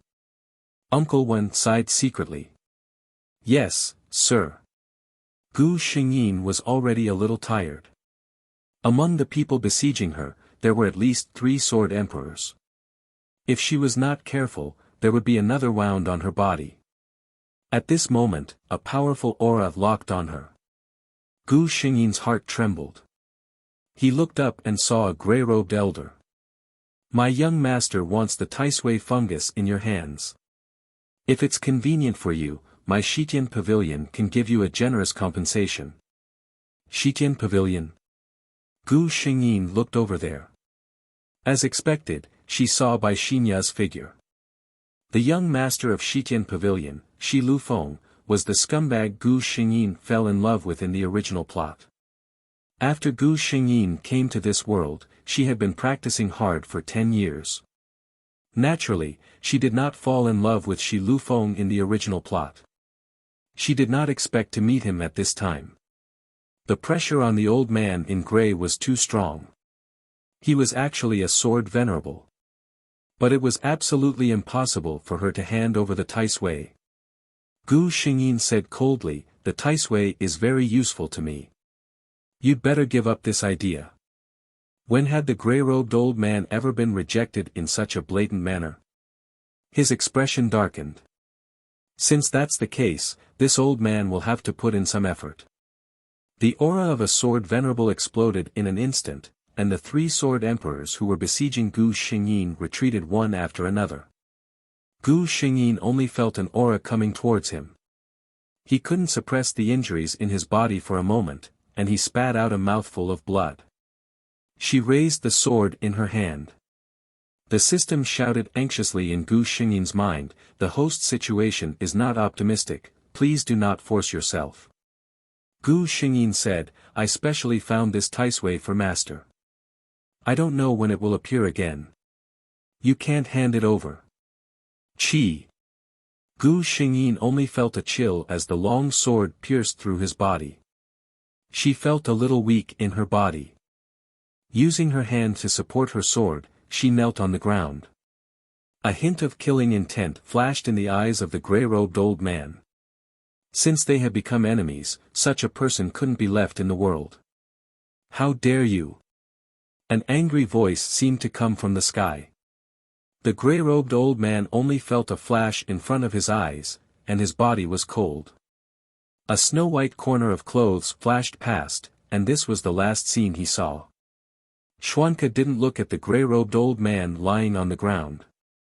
He bent down and picked up Gu Xingyin. "Senior brother." Gu Xingyin only felt a warm aura surrounding her. The familiar feeling made her feel extremely at ease, and she fell asleep with ease.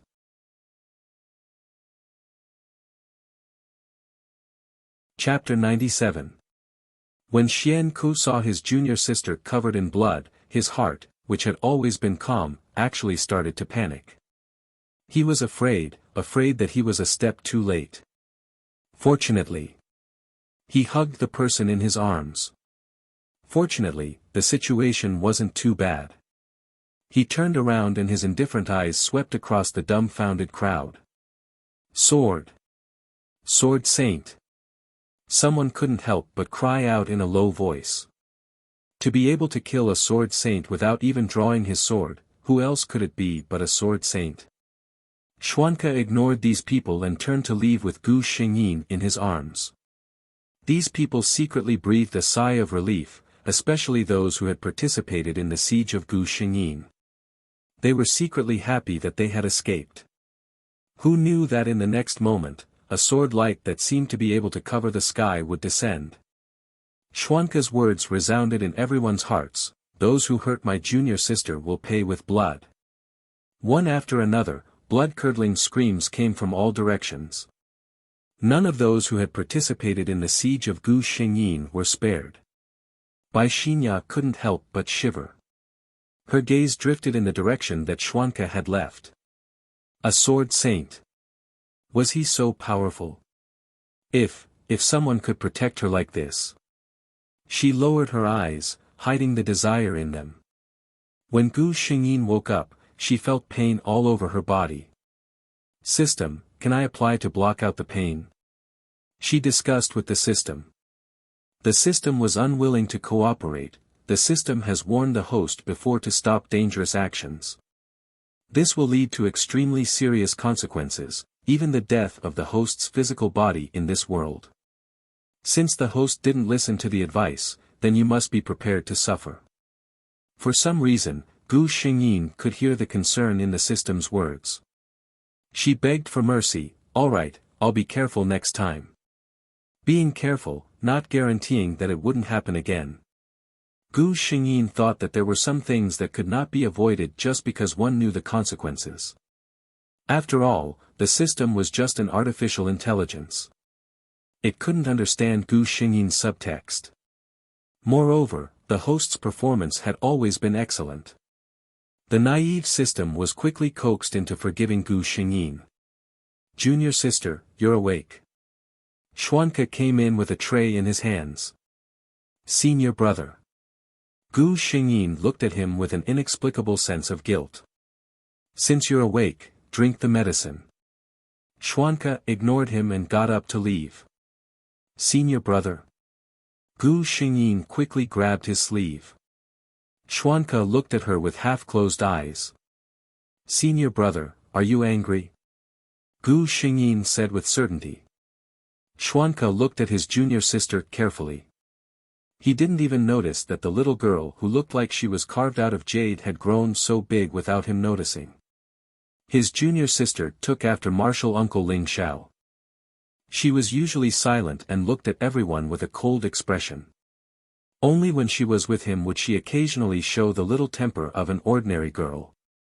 But that lively junior sister was now pale. Her lips were red without a trace of blood.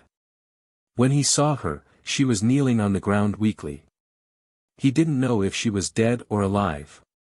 No one knew how flustered he was at that time. Xuanke looked at Gu Xingyin's confused expression and the nameless anger in his heart suddenly flared up.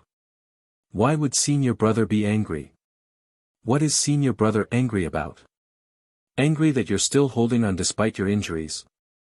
Angry that you're so capable that you can fight 3 sword emperors and a sword venerable alone? Or angry that you've only been out for a few short months and you've gotten yourself into this state? He pried away Gu Xingyin's hand that was grabbing onto his sleeve one by one, but was blocked by Gu Xingyin's other hand. "I was wrong, senior brother." Gu Xingyin obediently admitted her mistake. She looked at Xuanke eagerly. Her clear eyes were filled with his figure. Looking at Gu Xingyin like this, Xuanke suddenly felt his anger dissipate.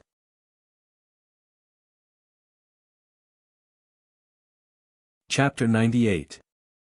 Gu Xingyin stayed at Xuanca's Lingyun Peak for a long time. Xuanca didn't allow her to leave until all her injuries were healed. She took the time to go to Lingxiao Peak and gave the Taisui fungus to her master.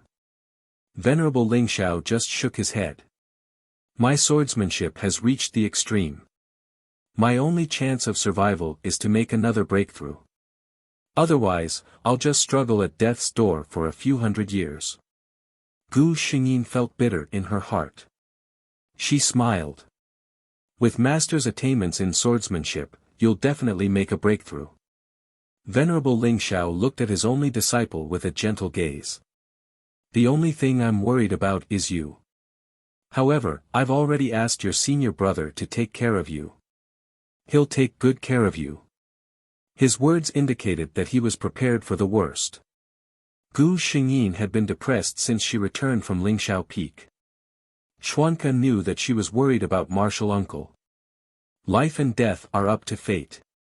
Martial uncle has already accepted it. Junior sister, why do you have to be so stubborn?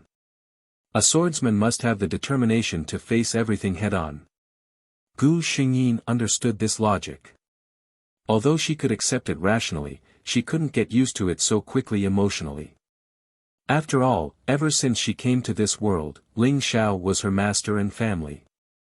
He had accompanied and taught her for 10 years. Xuanca also knew that other than his junior sister herself, no one else could do anything. Xuanca suggested that Gu Xingyin start teaching in the Stellar Sword sect. With her identity as a sword emperor, it was more than enough to teach ordinary swordsman disciples. Xuanca just wanted Gu Xingyin to find something to distract her. Since he mentioned it to the Star River sect master, it was naturally impossible for him to refuse. When Bai Xinya returned to her small courtyard, she happened to hear a few outer disciples who lived in the same courtyard talking. I heard that she's a sword emperor. In terms of seniority, she's our great grandmaster. When the female disciples saw Bai Xinya enter, they all stopped talking and did not say anything else. The atmosphere was a little awkward. Bai Xinya felt extremely wronged in the face of undisguised isolation. Her heart ached, and tears welled up in her eyes. Oh, don't you cry. One of the female disciples with a fiery temper said directly, if those inner sect senior brothers see this, they will definitely think that we bullied you again. This crime is not something that we, as mere outer sect disciples, can bear. Bai Xinya choked and held back the tears that were about to flow out of her eyes. Seeing that none of them had the intention to talk to her, she could only silently walk back to her room. Bah! Who are you pretending to be weak all day long? The woman who spoke earlier said disdainfully. Another female disciple said, don't those senior brothers like this type? They complain to each other. There were very few female swordsmen in the first place. Those who chose to become swordsmen were all determined people. Naturally, they didn't like Bai Xinya's tearful attitude. Moreover, they didn't treat Bai Xinya like this in the beginning. But later, they slowly realized that as long as they talked about something in the courtyard, the entire outer sect would know about it within a day. Later, when they found out that it was Bai Xinya's doing, they couldn't help but feel disgusted. When they found Bai Xinya, she was still looking at them with pure and innocent eyes. There's nothing that can't be told. Senior sisters, you didn't talk about anything bad. Their courtyard had become the joke of the outer sect.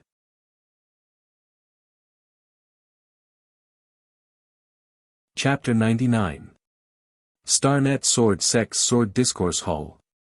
Zhao Ximing woke up very early today because he had heard the news a few days ago that a grandmaster would be teaching the disciples in the Sword Discourse Hall. Perhaps those who had taken an elder as their master wouldn't care about the teachings of a sword emperor. But for these inner sect disciples who hadn't taken a master yet, it was a rare opportunity. Not to mention those outer sect disciples with ordinary aptitude. However, although he had arrived early, when he arrived at the Sword Discourse Hall, he found that the best seats had already been occupied. It turned out that there were even more people who had arrived earlier than him. Zhao Ximing saw Bai Xinya in the crowd with a glance. Her seat was extremely close to the front. It was impossible for a mere outer sect disciple like her to occupy such a seat. Zhao Ximing's eyes swept to the side, and as expected, he saw a male disciple dressed in inner sect disciple attire sitting beside Bai Xinya. Zhao Ximing recognized this person. He was among the inner sect disciples this year, a genius with an 8th-level sword heart. The two of them were intimate, and their relationship could be seen at a glance. Zhao Ximing smiled coldly. Since that day in the wilderness when he was reminded by that unknown senior, he began to secretly observe Bai Xinya. The more he knew, the colder his heart became. He also deeply felt that he was simply blind to be so devoted to Bai Xinya before. That woman was clearly dragging him along. While maintaining an intimate relationship with him, she even maintained an ambiguous relationship with several inner and outer sect disciples at the same time. He even saw an outer sect disciple who had been abandoned by Bai Xinya. After Bai Xinya realized that he was of no use to her, Bai Xinya's face immediately changed. That outer sect disciple was unwilling to give up and continued to pester her. He was directly beaten half to death by Bai Xinya's pursuers. During the entire process, Bai Xinya only hid behind others, pretending that she couldn't bear to see blood. She didn't open her mouth to plead for that outer sect disciple. This kind of woman wasn't weak and pitiful at all. She was clearly selfish and cold to the extreme. After that, Zhao Ximing distanced himself from Bai Xinya. If he continued to be with her, he wouldn't even know how he died one day. Zhao Ximing came back to his senses, and found that all the seats in the Sword Discourse Hall had been taken. There were even many people who stood outside the door because they had no seats. "She's here," he heard someone say. Zhao Ximing subconsciously looked up as if a cold fragrance had brushed past his body. He was stunned. It's actually her. Zhao Ximing recognized at a glance that the white-robed woman sitting at the head of the table was the senior who had saved his life in the wilderness that day. No one would forget a person like Gu Xingyin after a single glance. So, she was actually his great ancestor. Bai Xinya also recognized Gu Xingyin. Unlike Zhao Ximing's mixed feelings, when she saw Gu Xingyin, her heart was full of uneasiness and fear. This woman was actually her great ancestor. She felt uneasy in her heart. She had met her twice before. The first time, this great ancestor master had clearly expressed her dislike for her. The second time, she was standing with the people who had besieged her. Although it could be said that one who didn't know was not guilty, if this great ancestor were to label her as disrespectful to the elders of the sect, she, Bai Xinya, could only admit defeat. Gu Xingyin naturally also saw Bai Xinya. However, she only glanced at her briefly before moving her gaze away. As long as this woman didn't provoke her, Gu Xingyin, who only wanted to complete her mission, didn't have the extra effort to deal with her.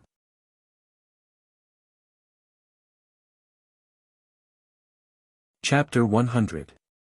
Bai Xinya saw that Gu Xingyin's eyes fell on her and quickly moved away, as if she didn't know her. She breathed a sigh of relief. It seemed that this great ancestor didn't recognize her. But at the same time, a sense of unwillingness emerged from her heart. This great ancestor looked at her as if she were looking at ants. Isn't she just extremely talented and worshipped a good master? We're all human beings. Why does she look down on me? If Gu Xingyin could hear her heart, she would tell her, "Girl, you really think too much. Gu Weixin is like this. She doesn't have any extra feelings when she looks at anyone." What's more, everyone was looked at by Gu Xingyin, but only she, Gu Xingyin, thought that she looked down on him. There was a Buddha in her heart, and all she saw was Buddha. After all, Gu Xingyin was a sword emperor powerhouse. It was not difficult for her to teach a group of ordinary swordsmen. What's more, she had knowledge beyond this world in her mind. Her teaching style was different from the other elders of the Star Luo sword sect. She omitted those obscure chants and expressed her understanding of swordsmanship in a more simple and clear way. She even helped those swordsmen to answer their doubts. There was no doubt that her lectures were extremely popular among these disciples. The morning passed quickly. Gu Xingyin was about to get up and leave when she suddenly felt a familiar breath. Her expression changed, and she walked out of the door. Sure enough, she saw Xuanke waiting on one side. "Senior brother, why are you here?" Seeing her lover, Gu Xingyin's face was obviously softer. At this time, the disciples of the sword discussion hall didn't leave. They admired this great ancestor, but they were also frozen by the cold air around her. At this moment, seeing that this cold great ancestor was no longer releasing cold air, they were curious about who she was and how she could have such ability. When they heard Gu Xingyin's address, they were all stunned. "Senior brother." It was said that this martial ancestor had become the disciple of one of the two grand elders in the sect, the sword saint elder Ling Xiao. However, he had never heard of this grand elder having other disciples. Others, including the sect master, had to address Gu Xingyin as grandmaster in terms of seniority. Wait a minute. There was one more person. Lingyan Peak, which was next to Lingxiao Peak, also had a grand elder. For a moment, everyone looked at Xuanke with burning eyes. Bai Xinya was no exception. That was a sword saint. Bai Xinya's eyes flickered. If this sword saint expert could take a liking to her, who in the Star Azura sword sect, or even the Sky Below Great World, would dare to look down on her? What's more, this grand elder was so good-looking. Bai Xinya secretly blushed. She suddenly stood up and walked towards Gu Xingyin and Xuanke.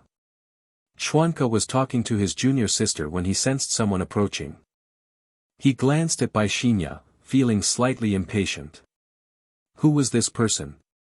How could she be so unruly? Gu Xingyin also saw Bai Xinya. She was rather curious. What was this woman up to now? Bai Xinya walked gracefully in front of the two and bowed. Disciple Bai Xinya pays respect to the two seniors. Her voice carried a natural charm, and her watery eyes looked at Xuanke affectionately. At this moment, Gu Xingyin knew what she was thinking. She had actually set her sights on her lover. Gu Xingyin did not say anything, but waited to see how Xuanke would react.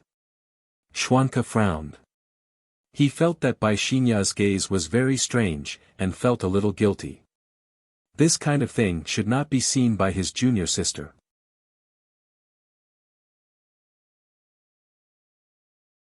Chapter 101. He looked at Bai Xinya's expectant eyes.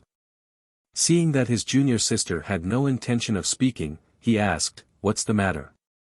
The smile on Bai Xinya's face became even more charming. She said shyly, "This disciple admires Senior's elegance, so I came to pay my respects to Senior." In her experience, when a man saw a beautiful girl admiring him, he would definitely be very proud. This grand elder would definitely be interested in her. Bai Xinya couldn't help but smile. However, Xuanke's next words made her smile freeze on her face. "Which peak are you from? You don't know the rules." Xuanke frowned. "You interrupted the conversation between your master and your elders because of this reason. Who is your master?"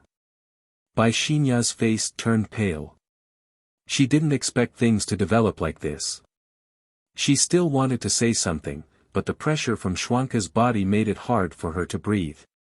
She could only respectfully lower her head and say, "This disciple is an outer sect disciple. Currently, I don't have a master." Xuanke nodded. "So you're an outer sect disciple. You lack guidance and don't know etiquette. I don't blame you." His words made Bai Xinya feel so ashamed that she wanted to die. Did he mean that she didn't have a good upbringing? Because Gu Xingyin hadn't left yet, the disciples in the sword discourse hall didn't get up. At this moment, their gazes all fell on Bai Xinya. Bai Xinya's figure was on the verge of collapse. She felt that everyone was laughing at her. Xuanke looked at her and frowned. This kind of behavior, was she a sword cultivator? He glanced at Gu Xingyin, who had a calm expression. Yes, junior sister is much better. He spread out his divine sense. Elder Xing Shi, who was in charge of the outer sect, was drinking tea in his room. When he heard Xuanca's voice, he was so scared that he almost choked. Come to the sword discourse hall quickly. He didn't have time to think about what had happened. Without saying a word, he put down the teacup in his hand and came to the sword discourse hall. Greetings, Venerable Ling Yun. Greetings, Junior Grand Uncle. Elder Xing Shi bowed to the two of them. Although Gu Xingyin's cultivation level was not as high as his, in terms of seniority, she was his martial grandaunt. Not to mention, the 18-year-old sword emperor. Elder Xing Shi clearly understood that it was only a matter of time before young martial granduncle became a sword venerable, or even a sword great master. In fact, it was extremely likely that he would enter the legendary realm.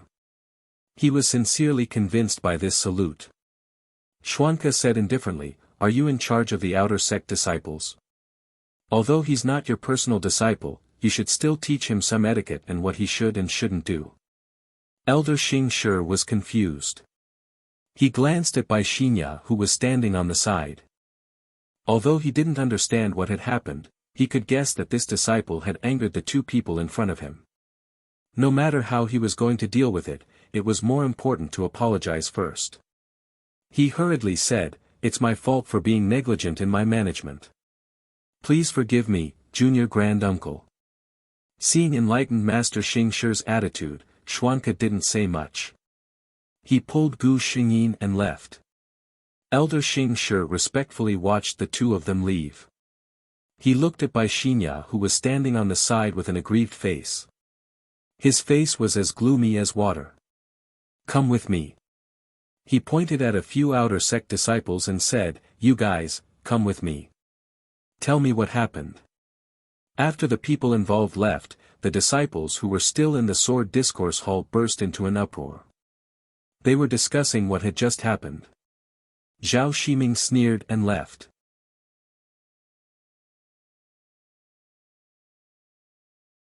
Chapter 102. Tell me, what happened just now? Elder Xing Shi looked at Bai Xinya with a solemn expression.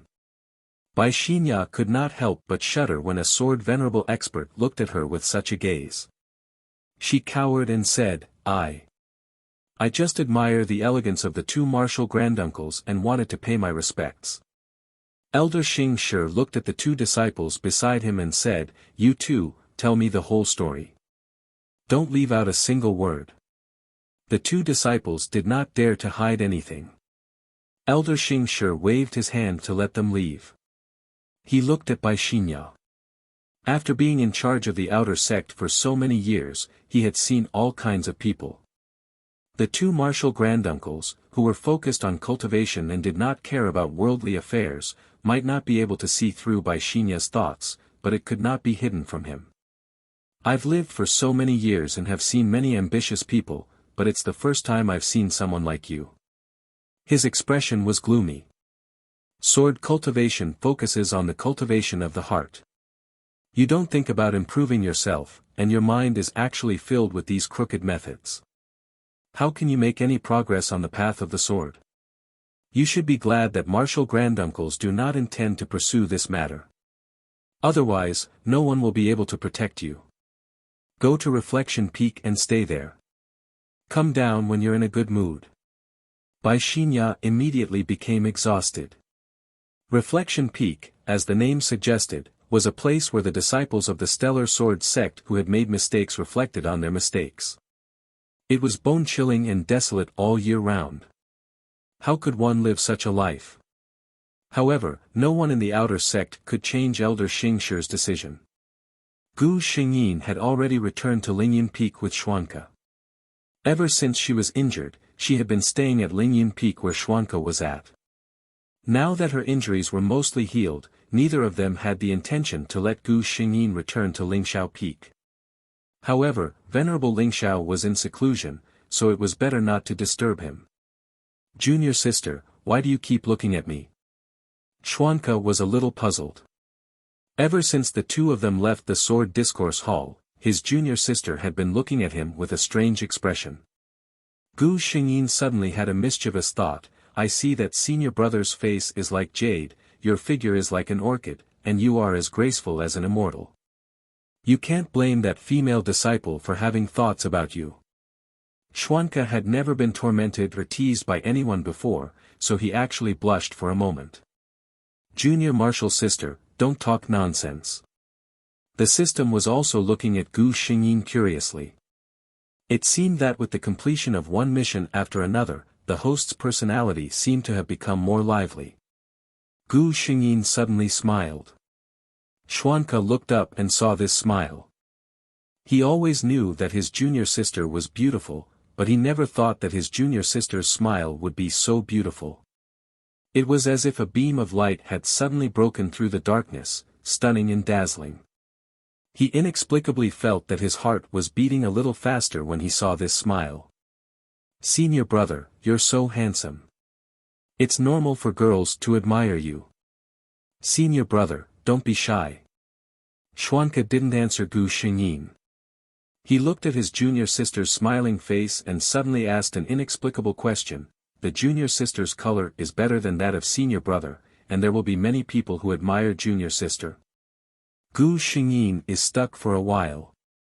Gu Weixin's appearance is really beautiful, but it's too high to reach. There must be people who admire her, but no one dares to say it. Xuanke took her silence as acquiescence. For a moment, he was so upset that he blurted out, sword is important. Junior sister is still young. Don't be distracted by this kind of thing.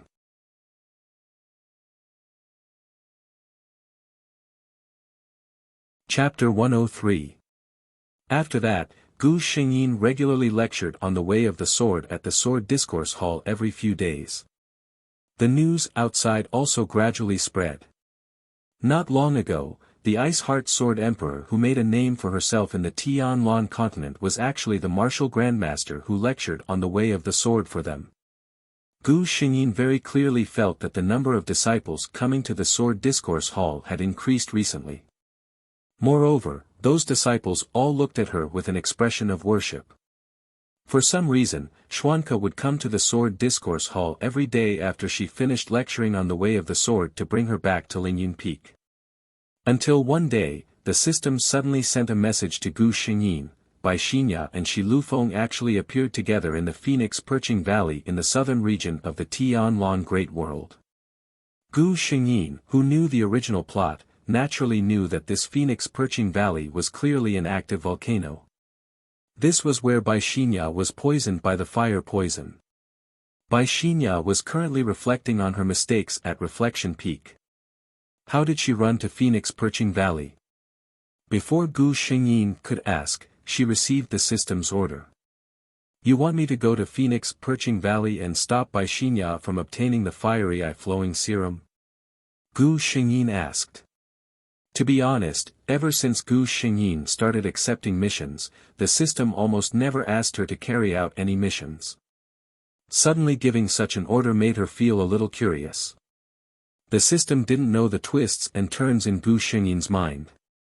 It said methodically, the fiery eye-flowing serum's effect is to cleanse the marrow and temper the heart of the sword.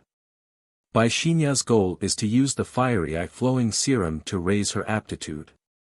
The system has detected that Bai Xinya's malice towards the host is 70%. Current status towards the host, hostile. It's very likely that she will pose a threat to the host. The system has the responsibility to eliminate dangerous factors for the host. Therefore, the host must stop Bai Xinya from obtaining the fiery eye-flowing serum. Gu Xingyin nodded and suddenly asked, I don't think I have offended Bai Xinya. Why does she hate me? The system said, analyzing. Analysis failed. The human heart is too complicated, the system cannot analyze Bai Xinya's psychological changes. Gu Xingyin, listening to the system's serious answer, I suddenly feel like laughing. Since there was a mission, Gu Xingyin naturally had to complete it. She went to Xuanke's residence and told him the purpose of her visit. You want to go to the Phoenix Perching Valley? Xuanke frowned. It's hot there all year round and not a single blade of grass grows there. What's there to see? I've had some enlightenment during this period of time, and I'm about to go into seclusion for a period of time. Why don't I go with you in a few days? Gu Xingyin thought to herself, by the time you come out of seclusion, the fiery eye flowing serum would already be in Bai Xinya's hands. She shook her head, Senior brother, I'm just bored and want to go out for a walk. Don't worry, I promise I won't go out and cause trouble this time. I'm a sword cultivator at the Sword Emperor realm after all. I have the ability to protect myself. Xuanke had no choice but to say, then you have to be safe. If there's anything, you must contact me immediately. Gu Xingyin nodded. She was about to leave when Xuanke suddenly called out to her.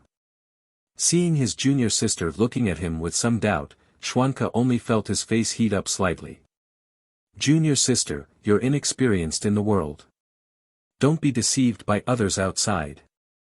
Especially when I heard that many men will use flowery words to coax beautiful women.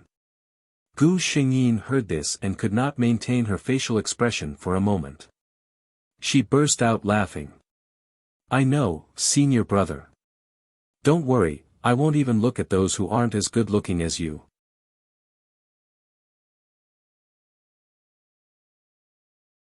Chapter 104. Hot. This was the only feeling Gu Xingyin had when she stood in this phoenix-perching valley. As the Sword Emperor, she should be immune to both heat and cold. But in this place, she still felt the shocking heat. No wonder it was a place that could give birth to a treasure like the fiery eye liquid. The volcanoes in Qingshiji's world that she had experienced before couldn't be compared to this at all. The system only gave her the task of stopping Bai Xinya from getting the fiery eye liquid. As for how to do it, there were no requirements. Actually, Gu Xingyin had the simplest way to eliminate Bai Xinya's threat to her, kill her. But she didn't think of doing so. Firstly, Bai Xinya had that white lotus halo. According to the system, it had the effect of increasing luck. It was hard to say whether it could take her life. Secondly, Gu Xingyin herself wasn't willing to do so. She was a created human and had always cherished life. If Bai Xinya didn't really do anything to her, she couldn't indulge herself to kill someone who only had evil intentions towards her. At this time, Bai Xinya was still on the way to the Phoenix-Perching Valley with Shi Lufeng. Although the Phoenix-Perching Valley could give birth to the legendary fiery eye liquid, the chance of it being born was really too small. It might not even appear once in 1,000 years. So usually, other than some people who occasionally came here to try their luck, not many people would keep watch here. When Gu Xingyin arrived, there were only 2 people here. One was unexpectedly an acquaintance. It was Zhao Ximing, an inner disciple of the Star-Gathering Sword sect whose life she had once saved. Great-Grand Marshal Uncle. Zhao Ximing was clearly very happy to see Gu Xingyin.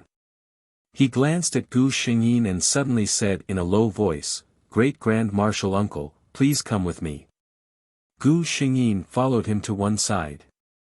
Only then did Zhao Ximing look at her, Marshal Grand Aunt, it would be best for you to conceal your appearance. After all, you are now a rather famous person in the great sky billow world. It would be very easy for people to connect you to your identity. This time, I have received definite news. On the 15th of this month, when the moon is at its fullest, there will be fire-eye oozing magma appearing in the Phoenix-Perching Valley. In order to avoid being targeted, it is better for Marshal Granduncle to conceal it. He looked at Gu Xingyin with a sincere gaze. Gu Xingyin was surprised, such important news, you actually told me, are you not afraid that I have other thoughts? Zhao Ximing smiled wryly, with your 10th order sword heart, what's the use of this fire-eye liquid? Moreover. He looked seriously at Gu Xingyin. This disciple believes that Marshal Granduncle is definitely not that kind of person. Gu Xingyin didn't know whether to laugh or cry. She felt that she had met an admirer. However, she glanced at Zhao Ximing. She found this person pleasing to the eye. If she obtained the fire eye liquid, it wouldn't be bad to give him a favor. Since Zhao Ximing was so sure that the fire eye liquid would appear, presumably Bai Xinya and the others had also received the same news. In the next few days, Gu Xingyin and Zhao Ximing quietly waited for the arrival of the 15th. Occasionally, they would send a message to Xuanke, indicating that they were all well. Soon, Bai Xinya and Shi Lufeng arrived. Gu Xingyin glanced at them. Shi Lufeng, as the young master of the Shitian Pavilion, definitely wouldn't come alone. A sword emperor and a sword venerable. It seemed that Shi Lufeng was indeed favored. She didn't feel that after her identity was exposed, the people of the Shitian Pavilion would still dare to make a move against her. Unless, they could bear the anger of the two sword saints of the star-scattered sword sect.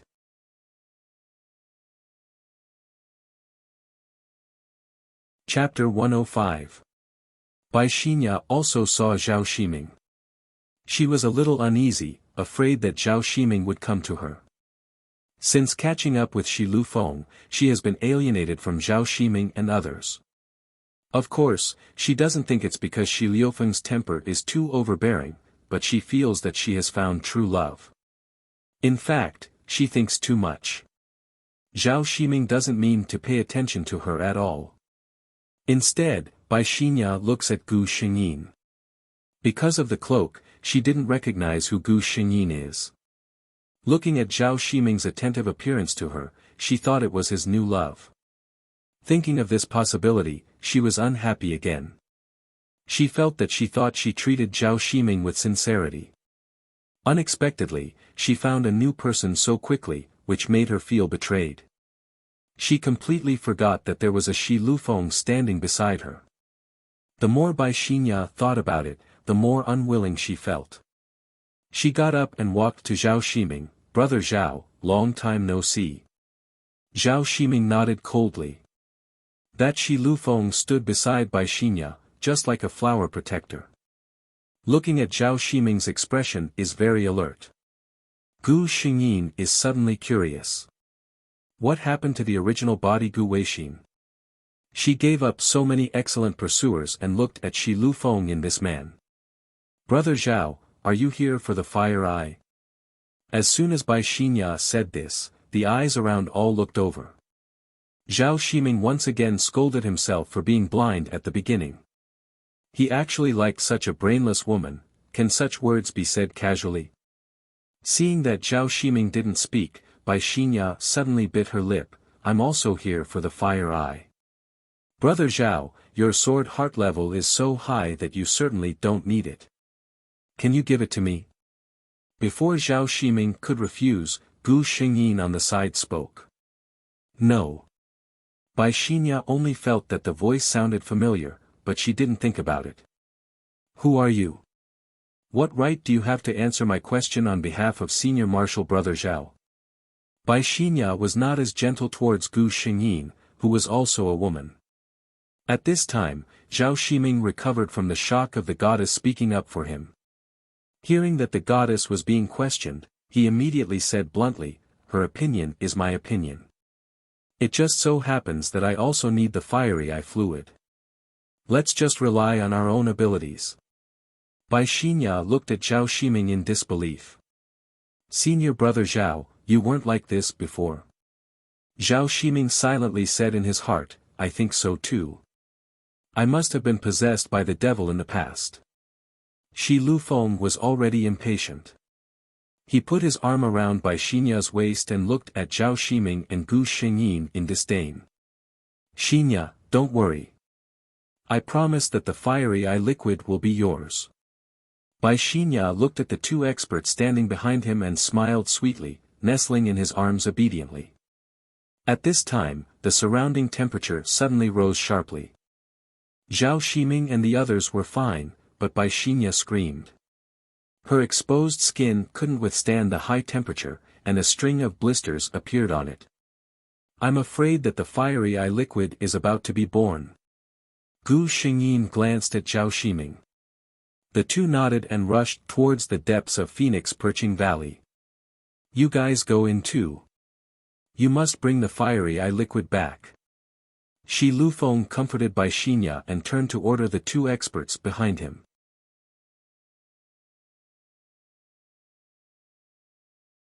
Chapter 106. Gu Xingyin and Zhao Ximing were the first to act. The system was confident, "Host, don't worry.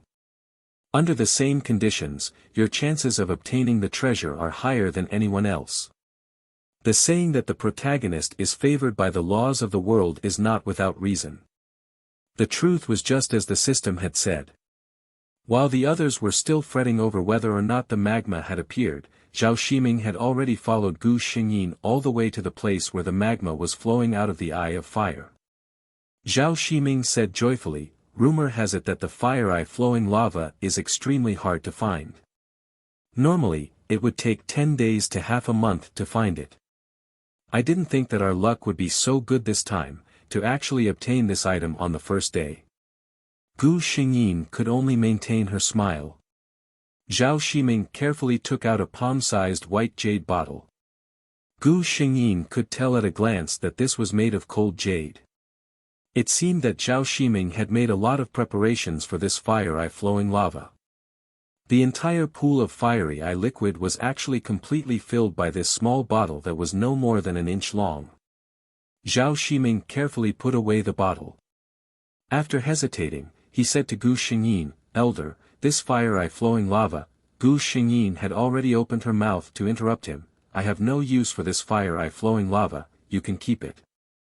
Zhao Ximing was a bit ashamed. He originally planned to ask Gu Xingyin to see if she could give this to him. After all, one portion of fire eye flowing lava could only be used by one person. He really needed this item. He didn't think that she had the idea to give it to him from the start. Gu Xingxing knew what he was thinking from his appearance. She said, "I originally came here to see the legendary scenery of the Phoenix Perching Valley. Encountering the fire eye flowing lava was just a coincidence. You don't have to feel guilty." Seeing this, Zhao Ximing didn't say anything else. He solemnly bowed towards Gu Xingyin, "Disciple thanks Grand Marshal Uncle for his kindness. If there is a chance in the future, disciple will do his best to repay." Gu Xingyin didn't take this promise seriously, but Zhao Ximing remembered it in his heart. "Now that everyone is looking for the fiery eye liquid, let's leave this place quickly. It's only been a day. No one will believe that we've already obtained something," Gu Xingyin said. Zhao Ximing nodded.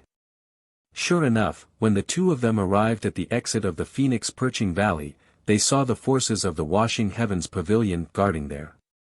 It seemed that they had already planned to forcefully seize the fiery eye flowing plasma even if they didn't find it. "Junior sister, I wonder why Master called us back in such a hurry." "That's right. It wasn't easy for us to wait for the flowing flame plasma to appear.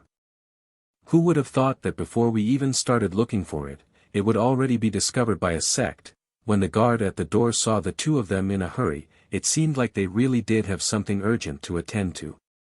In addition, the fiery eye lava had just appeared, so it was impossible for it to be found so quickly. He didn't question them in detail and just let them go. Gu Xingyin heaved a sigh of relief.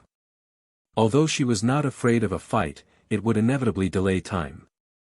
If she attracted the attention of the venerable sword master, it would not be so easy to escape. "I'm preparing to return to the sect and go into seclusion. I wonder if Great Grand Marshal Uncle is all right." Gu Xingyin's mission was already completed. She nodded, "I'm also preparing to return to the sect." The two of them didn't delay. Almost as soon as they returned to the sect, they heard the bounty issued by the Washing Heavens Pavilion. Whoever could cure the fire poison, the Washing Heavens Pavilion would treat them with a position of worship. Gu Xingyin understood. It seemed that Bai Xinya still couldn't avoid the original plot.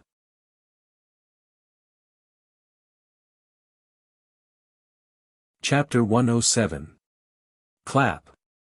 Shi Lufeng looked at Yi Shiwen, not looking at the cup on the ground, and roared, "All of you are useless. Isn't it just a fire poison, and no one can cure it?" Lufeng, "Ah. I'm in pain." Bai Xinya's cry of pain came from the inner room. Shi Lufeng hurried into the room and saw Bai Xinya tossing and turning on the bed. Her whole body's skin showed an abnormal flush, and it felt scorching hot to the touch. Bai Xinya saw Shi Lufeng come in and couldn't help but shout, "Lufeng! Lufeng, save me!" Shi Lufeng saw Bai Xinya in this state, and his heart was in great pain. Bai Xinya's head drooped down weakly. Shi Lufeng withdrew his hand from her nape and went out. He really loved her. There had never been a woman who could make him feel this way. Young master. At this time, a follower behind him hesitantly opened his mouth. What's the matter? Just say it. The follower hesitated for a long time, but still said, I heard that there is a way to cure this fire poison, and it requires the blood essence of someone who has the ice soul sword heart. Blood essence was the most essential part of spirit. It was undoubtedly an extremely important existence for sword cultivators. Not to mention the most precious blood essence. Shi Liufeng's eyes darkened. Everyone in the world knows that only the Ice Soul Sword Heart of Star Luo Sword Sect has the Ice Soul Sword Heart, the direct disciple of Venerable Ling Xiao.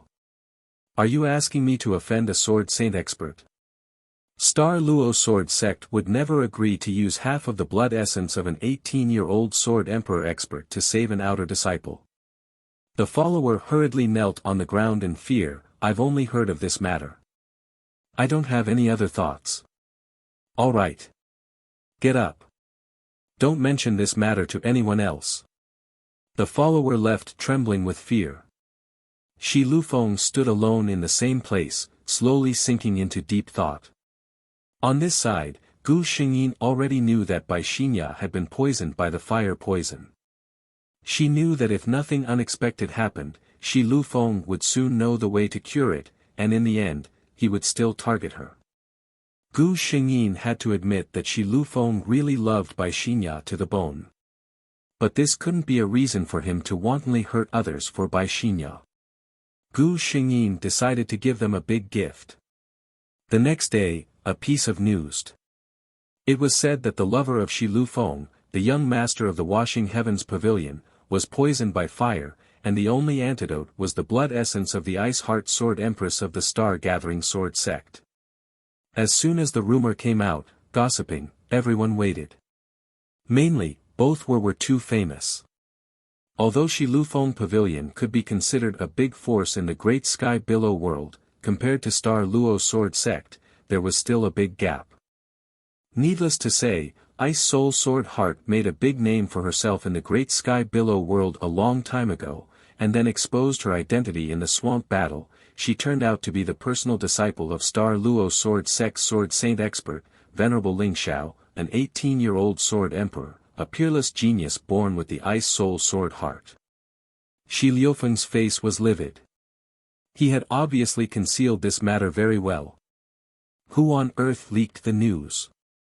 In this way, if Xinya's fire poison was cured or something happened to Ice Soul Sword Heart, everyone's first suspect would be Shi Lufeng Pavilion.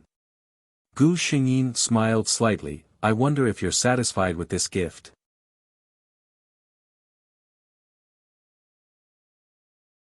Chapter 108. When Xianku arrived, he just happened to see the sly smile on his junior sister's face. He only felt that his junior sister was really cute like this. He sat down beside Gu Xingyin. I heard a piece of news recently. Gu Xingyin tilted her head to look at him. Xuanke said, it's about you. It said that someone has been poisoned by fire and needs your heart's blood to detoxify the poison. He seemed to be afraid that Gu Xingyin would be worried, so he added, Junior sister, don't worry. Those people can forget about this matter. The blood of a swordsman is very important. Besides, why would my junior sister sacrifice herself for a mere stranger? Don't worry, with me here, you don't have to worry. Gu Xingyin looked at him and smiled. Yes, with you here, I'm not afraid. Xuanke's face turned red again. The next day, Gu Xingyin was giving a lecture in the Sword Discourse Hall. When she was leaving, she met Zhao Ximing. What's the matter? Gu Xingyin asked. Zhao Shiming said earnestly, I received news recently that Bai Xinya seems to have been poisoned by fire and needs. He glanced at Gu Xingyin. Your blood is needed to cure her. That Shi Lufeng has always been lawless. Great Grandmaster, you must be careful. Gu Xingyin nodded. I already know about this. When Xianke arrived, he saw his junior apprentice sister, who had always been cold and emotionless, standing together with a man wearing the robes of an inner disciple.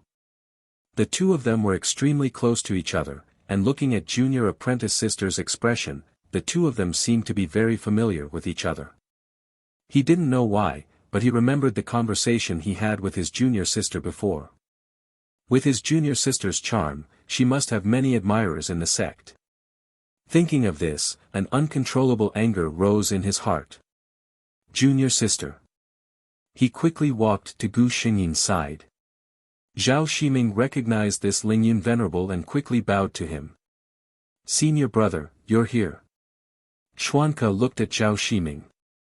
And this is? Zhao Shiming only felt that Xuanke was looking at him. His eyes were very calm, but he felt as if there was a heavy pressure coming towards him. In just a moment, he was drenched in cold sweat. He tried his best to straighten his back and not lose his composure. Seeing this, Xuanke's eyes flashed with a touch of admiration. However, in the next second, when he thought of how close his junior sister was to him, his heart immediately became even more unhappy. Gu Xingyin did not notice his thoughts and only said, his name is Zhao Shiming. When Xuanke saw that his junior sister's expression didn't change at all when she mentioned Zhao Shiming, he felt a little better. He said, I have something to talk to you about. Come with me. Gu Xingyin followed Xuanke to Lingyun Peak. What is it, senior brother? Xuanke was speechless. He just wanted Gu Xingyin to stay away from Zhao Shiming. What was there to talk about? Your martial uncle Ling Zhao's disciple. In terms of seniority, in the Star Gauze Sword sect, except for me, everyone else is your junior. Junior sister, no matter how much those disciples admire you, it's impossible for you two to be together. Gu Xingyin was confused. Senior brother's strange words, what did he mean? While she was thinking, she suddenly looked up and saw Xuanke's expression. For a moment, she had an idea. Senior brother, could it be that you're enlightened? Gu Xingyin was secretly delighted, but she did not show it on her face as if she did not understand what he meant. She nodded obediently and said, I understand. If I want to find a Taoist companion, I will consider a disciple from another sect. Xuanke felt as if a basin of cold water was poured over his head. What did junior sister mean? As long as he thought about how his junior sister, who only knew how to smile and call him senior brother, would one day snuggle in the arms of another man and smile at him like a flower, he felt an endless killing intent in his heart. He looked at Gu Xingyin with a heavy expression. I forbid it.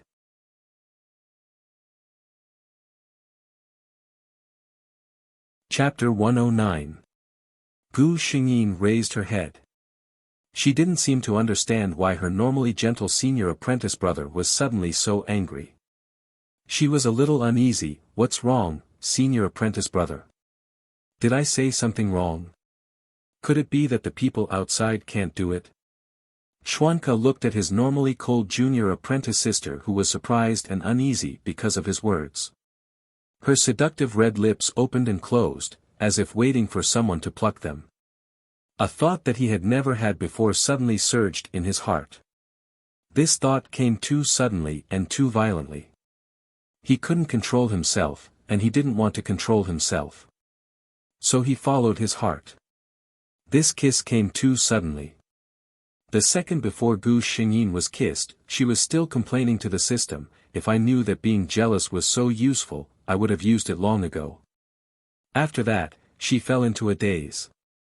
Xuanke's kiss was completely different from his gentle appearance. His right hand tightly held Gu Xingyin's waist, his left hand holding the back of her head, not giving her any chance to escape. She could only weakly put her hands on his shoulders and softly fall into his arms. After the kiss, Schwanka's hand on Gu Xingyin's waist did not let go. He looked at his junior apprentice sister who was half leaning in his arms with a bright red face and slightly panting. The doubts that had been tangled in his heart for a while were solved.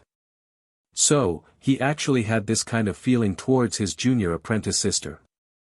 No wonder he would miss her when he didn't see her for a few days, and would feel uncomfortable when he saw her being intimate with other men. He lowered his head and pecked Gu Xingyin's lips again, saying in an incomparably solemn voice, "No, the disciples of the sect can't do it, and the people outside can't do it either. Other than senior apprentice brother, no one can be your Tao companion." Gu Xingyin blushed. Even though they were already an old married couple, hearing such overbearing words of love, her face would still heat up. Seeing that his junior sister seemed to be stunned by his words, Schwanka looked at her with a smile, patiently waiting for her response. Gu Xingyin only regained her senses after a long while. She stared blankly at her senior brother, as if she was frightened. Then, her cheeks slowly turned red. Even her white jade-like earlobes were dyed with a layer of pink. Then, she pushed Schwanka away with all her might and ran away. Xian Ku, however, began to smile slowly. Looking at his junior sister's reaction, it was clear that she had feelings for him. At this time, Gu Xingyin was sitting alone. She was in a very good mood and asked some questions that she usually did not dare to ask. "System, how many missions do I need to complete? If she didn't do the quest, would she never see him again? What would happen if I stopped doing quests? Will it be destroyed?" she asked. The system paused for a moment, as if it was looking for an answer. After a while, it said, "There is no limit to the number of missions you can complete in the 3,000 worlds under Master's control." The target that the host inquired about could not be found. Last question, the host can rest assured. You are Master's most perfect creation, so you will not be abandoned. Although she did not get the answer she wanted, Gu Xingyin still felt relieved. No matter what, to be able to meet him in the quests was already a blessing that others could not ask for. Gu Xingyin was in a very good mood. The wind by the cliff was also very comfortable.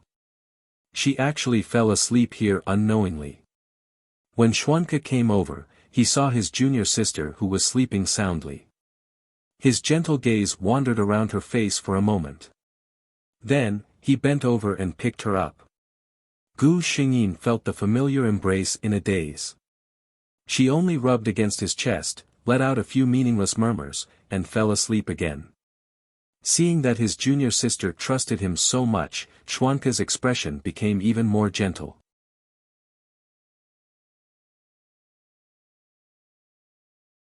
Chapter 110. Gu Xingyin slept very well. Ever since she came to this world, sword cultivators could meditate to recover their energy. It was very rare for her to fall into a complete sleep like this. Schwanka was reading with his back to her. Gu Xingyin's heart skipped a beat. She quietly stood up, ready to give him a scare. She really hadn't woken up yet. How sharp were the 5 senses of a sword saint. As soon as Gu Xingyin woke up, Schwanka noticed the change in her breathing. Thus, Gu Xingyin, who tried to steal a chicken only to end up losing the rice used to lure it, was easily pulled into the man's arms. Senior martial brother. Gu Xingyin was clearly not used to it. She looked at Schwanka shyly. How could he have known that she would look like this? She had just woken up and her hair and clothes were a bit messy. Her eyes were also misty. The corners of her eyes and nose were bright red. Her neck revealed a trace of delicate collarbone. Schwanka's eyes darkened. He suppressed the angry thoughts in his heart and said to Gu Xingyin, "When martial uncle comes out of seclusion, I will go and ask for junior martial sister's hand in marriage. When I get his approval, I will go to the Gu clan to give the betrothal gifts. Martial uncle will preside over our marriage." Although Gu Xingyin was a bit uncomfortable, she still nodded. When Venerable Lingxiao found out about this, he was very happy. He didn't have long to live. The only thing he was worried about was this female disciple of his. He had seen Xuanca's character and strength. As her master, he was naturally happy to see them become Dao companions. After his master agreed, it was time to go to the clan. Junior martial sister, you go back to the clan first. In the future, I will ask martial uncle to make the decision and personally go to the Gu clan to give the betrothal gifts. Xuanca said to Gu Xingyin. Gu Xingyin nodded. She knew that this was the custom of this world. Xuanca personally sent junior martial sister to the Stellar Sword Sect's mountain gate. He was looking forward to their next meeting. At that time, his junior sister would be his rightful and proper person. At this moment, Xuanca had never imagined that meeting his junior sister again would not be the beautiful scene he had expected. At that time, he even wanted to destroy the world to vent the hatred in his heart. Gu Xingyin had sent a message to her family in advance. She did not have much affection for the Gu clan. After all, other than living in the Gu clan when she was 8 years old, she had not returned to her original body for more than 10 years. Someone. Gu Xingyin stopped. Come out, she said indifferently. A black-robed figure suddenly appeared in front of Gu Xingyin. Little girl, you have sharp senses. The figure laughed strangely. Gu Xingyin had already unsheathed her long sword.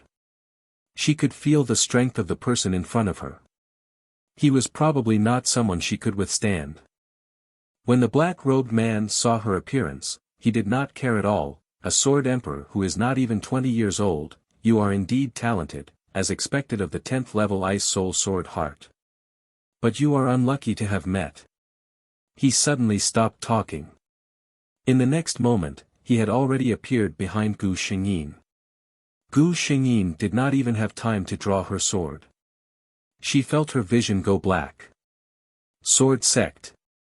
This was the last consciousness Gu Xingyin had before she fainted. When she woke up again, she found herself in a luxurious room. However, there was a thin black chain around her hands and feet. She frowned. If she was not mistaken, this black chain was made of meteorites. It was specially made to imprison sword cultivators. She tried to circulate the qi in her dantian. As expected, it was empty. System, where am I?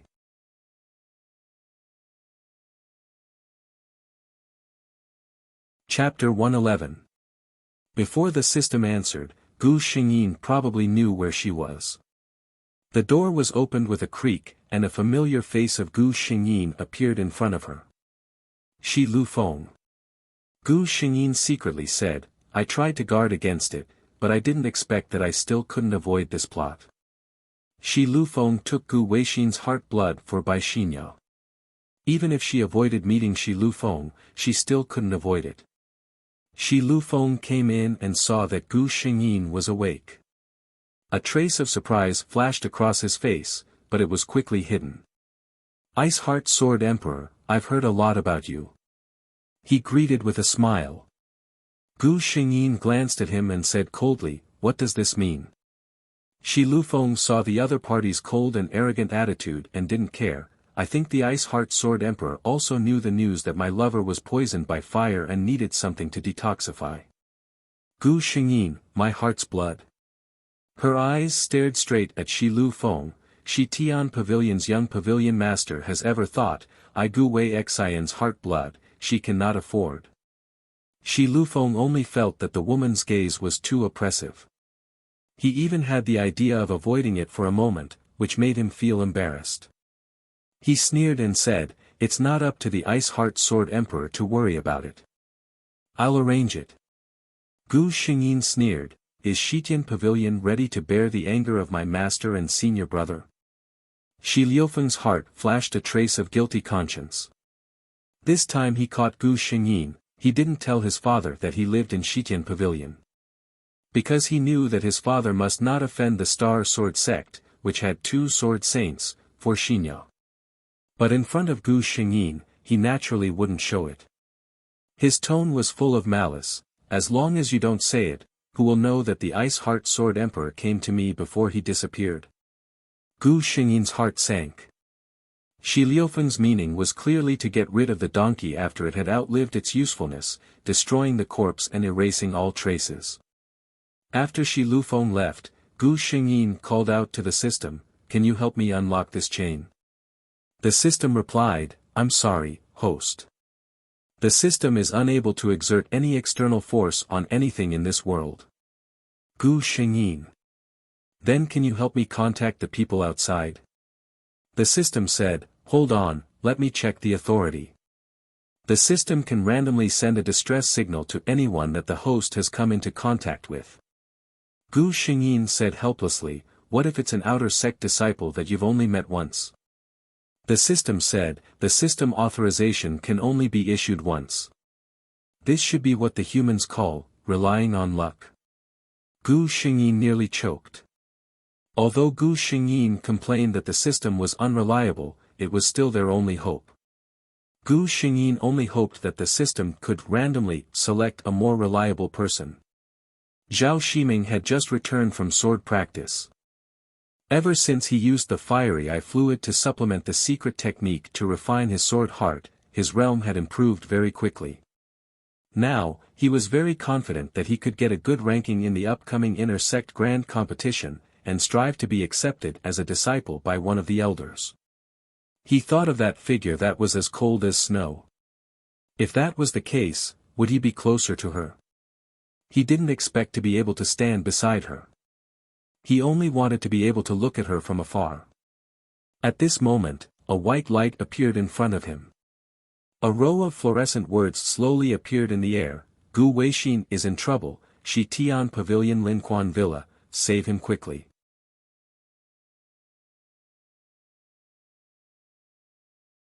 Chapter 112.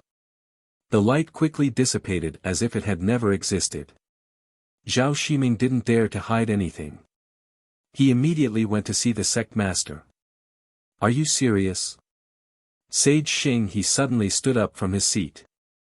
Junior Granduncle was the focus of the Star Luo sword sect, so there couldn't be any mistakes. Zhao Shiming shook his head. "I only received this strange message. I didn't have time to check if it was true, so I hurried to see you." Xing. He glanced at him. "You did well. I'll deal with this as soon as possible." Xing. He scanned the outside with his divine sense and issued several orders. Soon, the feedback he received caused him to frown. Ling Xiao Knight was in seclusion, Ling Yun Knight wasn't in the sect, and Junior Granduncle wasn't in the sect. Inform Xing Yu, Xing Yun, and Xing Feng to come to Star Luo Feng. Zhao Shiming didn't know what decision the sect master had made. After coming down from Star Luo Feng, he used several godly travel talismans and rushed to Linquan Villa.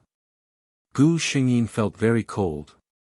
The feeling of having her essence blood forcibly extracted was really uncomfortable. Even though the system had shielded her from pain, the dizziness and the gradual coldness caused by excessive blood loss didn't disappear. "Will I really die here?" She forced herself to ask the system. The system seemed to answer something, but Gu Xingyin didn't hear it. She fell asleep. "Young master, more than half of the essence blood in her heart has been extracted. It's more than enough to treat the fire poison." Shi Lufeng nodded with satisfaction. "You did well. Get rid of this person for me. Remember, don't leave any traces." He took the jade bottle filled with Gu Xingyin's blood and left. The remaining person came to the bed. He was about to make a move when he saw Gu Xingyin's pale face due to excessive blood loss. He suddenly hesitated. He looked greedily at Gu Xingyin's snow-white face and felt his throat go dry. He murmured, "It's a pity to kill such a stunning beauty like her. Why don't you let me have some fun before she dies?" Of course, he couldn't do it here. Otherwise, the young master would definitely blame him. The man picked up the unconscious Gu Xingyin and walked out through a secret passage. They went all the way to a desolate and uninhabited place. "What an exquisite person. The man's finger lingered on Gu Shengyin's face as a hint of madness flashed through his eyes. The proud daughter of the heavens had caused such a perfect person to be torn apart. This was truly a matter that made one's blood boil. He lowered his head and slowly unbuttoned Gu Shengyin's clothes. The system looked a little anxious, but no matter how it called out, Gu Shengyin did not respond at all. Gu Shengyin's belt had already been taken off, and her snow-white outer garment was spread open, revealing an equally snow-white inner garment. The man's throat couldn't help but swallow a few times. His hands were trembling with excitement. He was ready to remove the eyesore. Suddenly, his body shook, as if he had been attacked by something invisible. His whole body softly fell to the ground. The system ignored him. It was the system's product. This person would not wake up for 10 days to half a month. Host. Host, quickly wake up. The system looked at the host's increasingly pale face and couldn't help but feel anxious. It had never been so annoyed. It was only a guidance system, unlike some of its peers who could provide physical help to the host. Someone came. The system sensed the arrival of the person and finally breathed a sigh of relief. You're tuning in to the Han Li's Wuxia Adventures YouTube channel. We're so grateful for your support, and don't forget to subscribe to join us on this incredible journey through captivating stories. Your generosity through donations truly makes a world of difference, as it's the primary source of revenue that allows me to expand and enhance this channel for you. Thank you from the bottom of my heart for being a part of this adventure.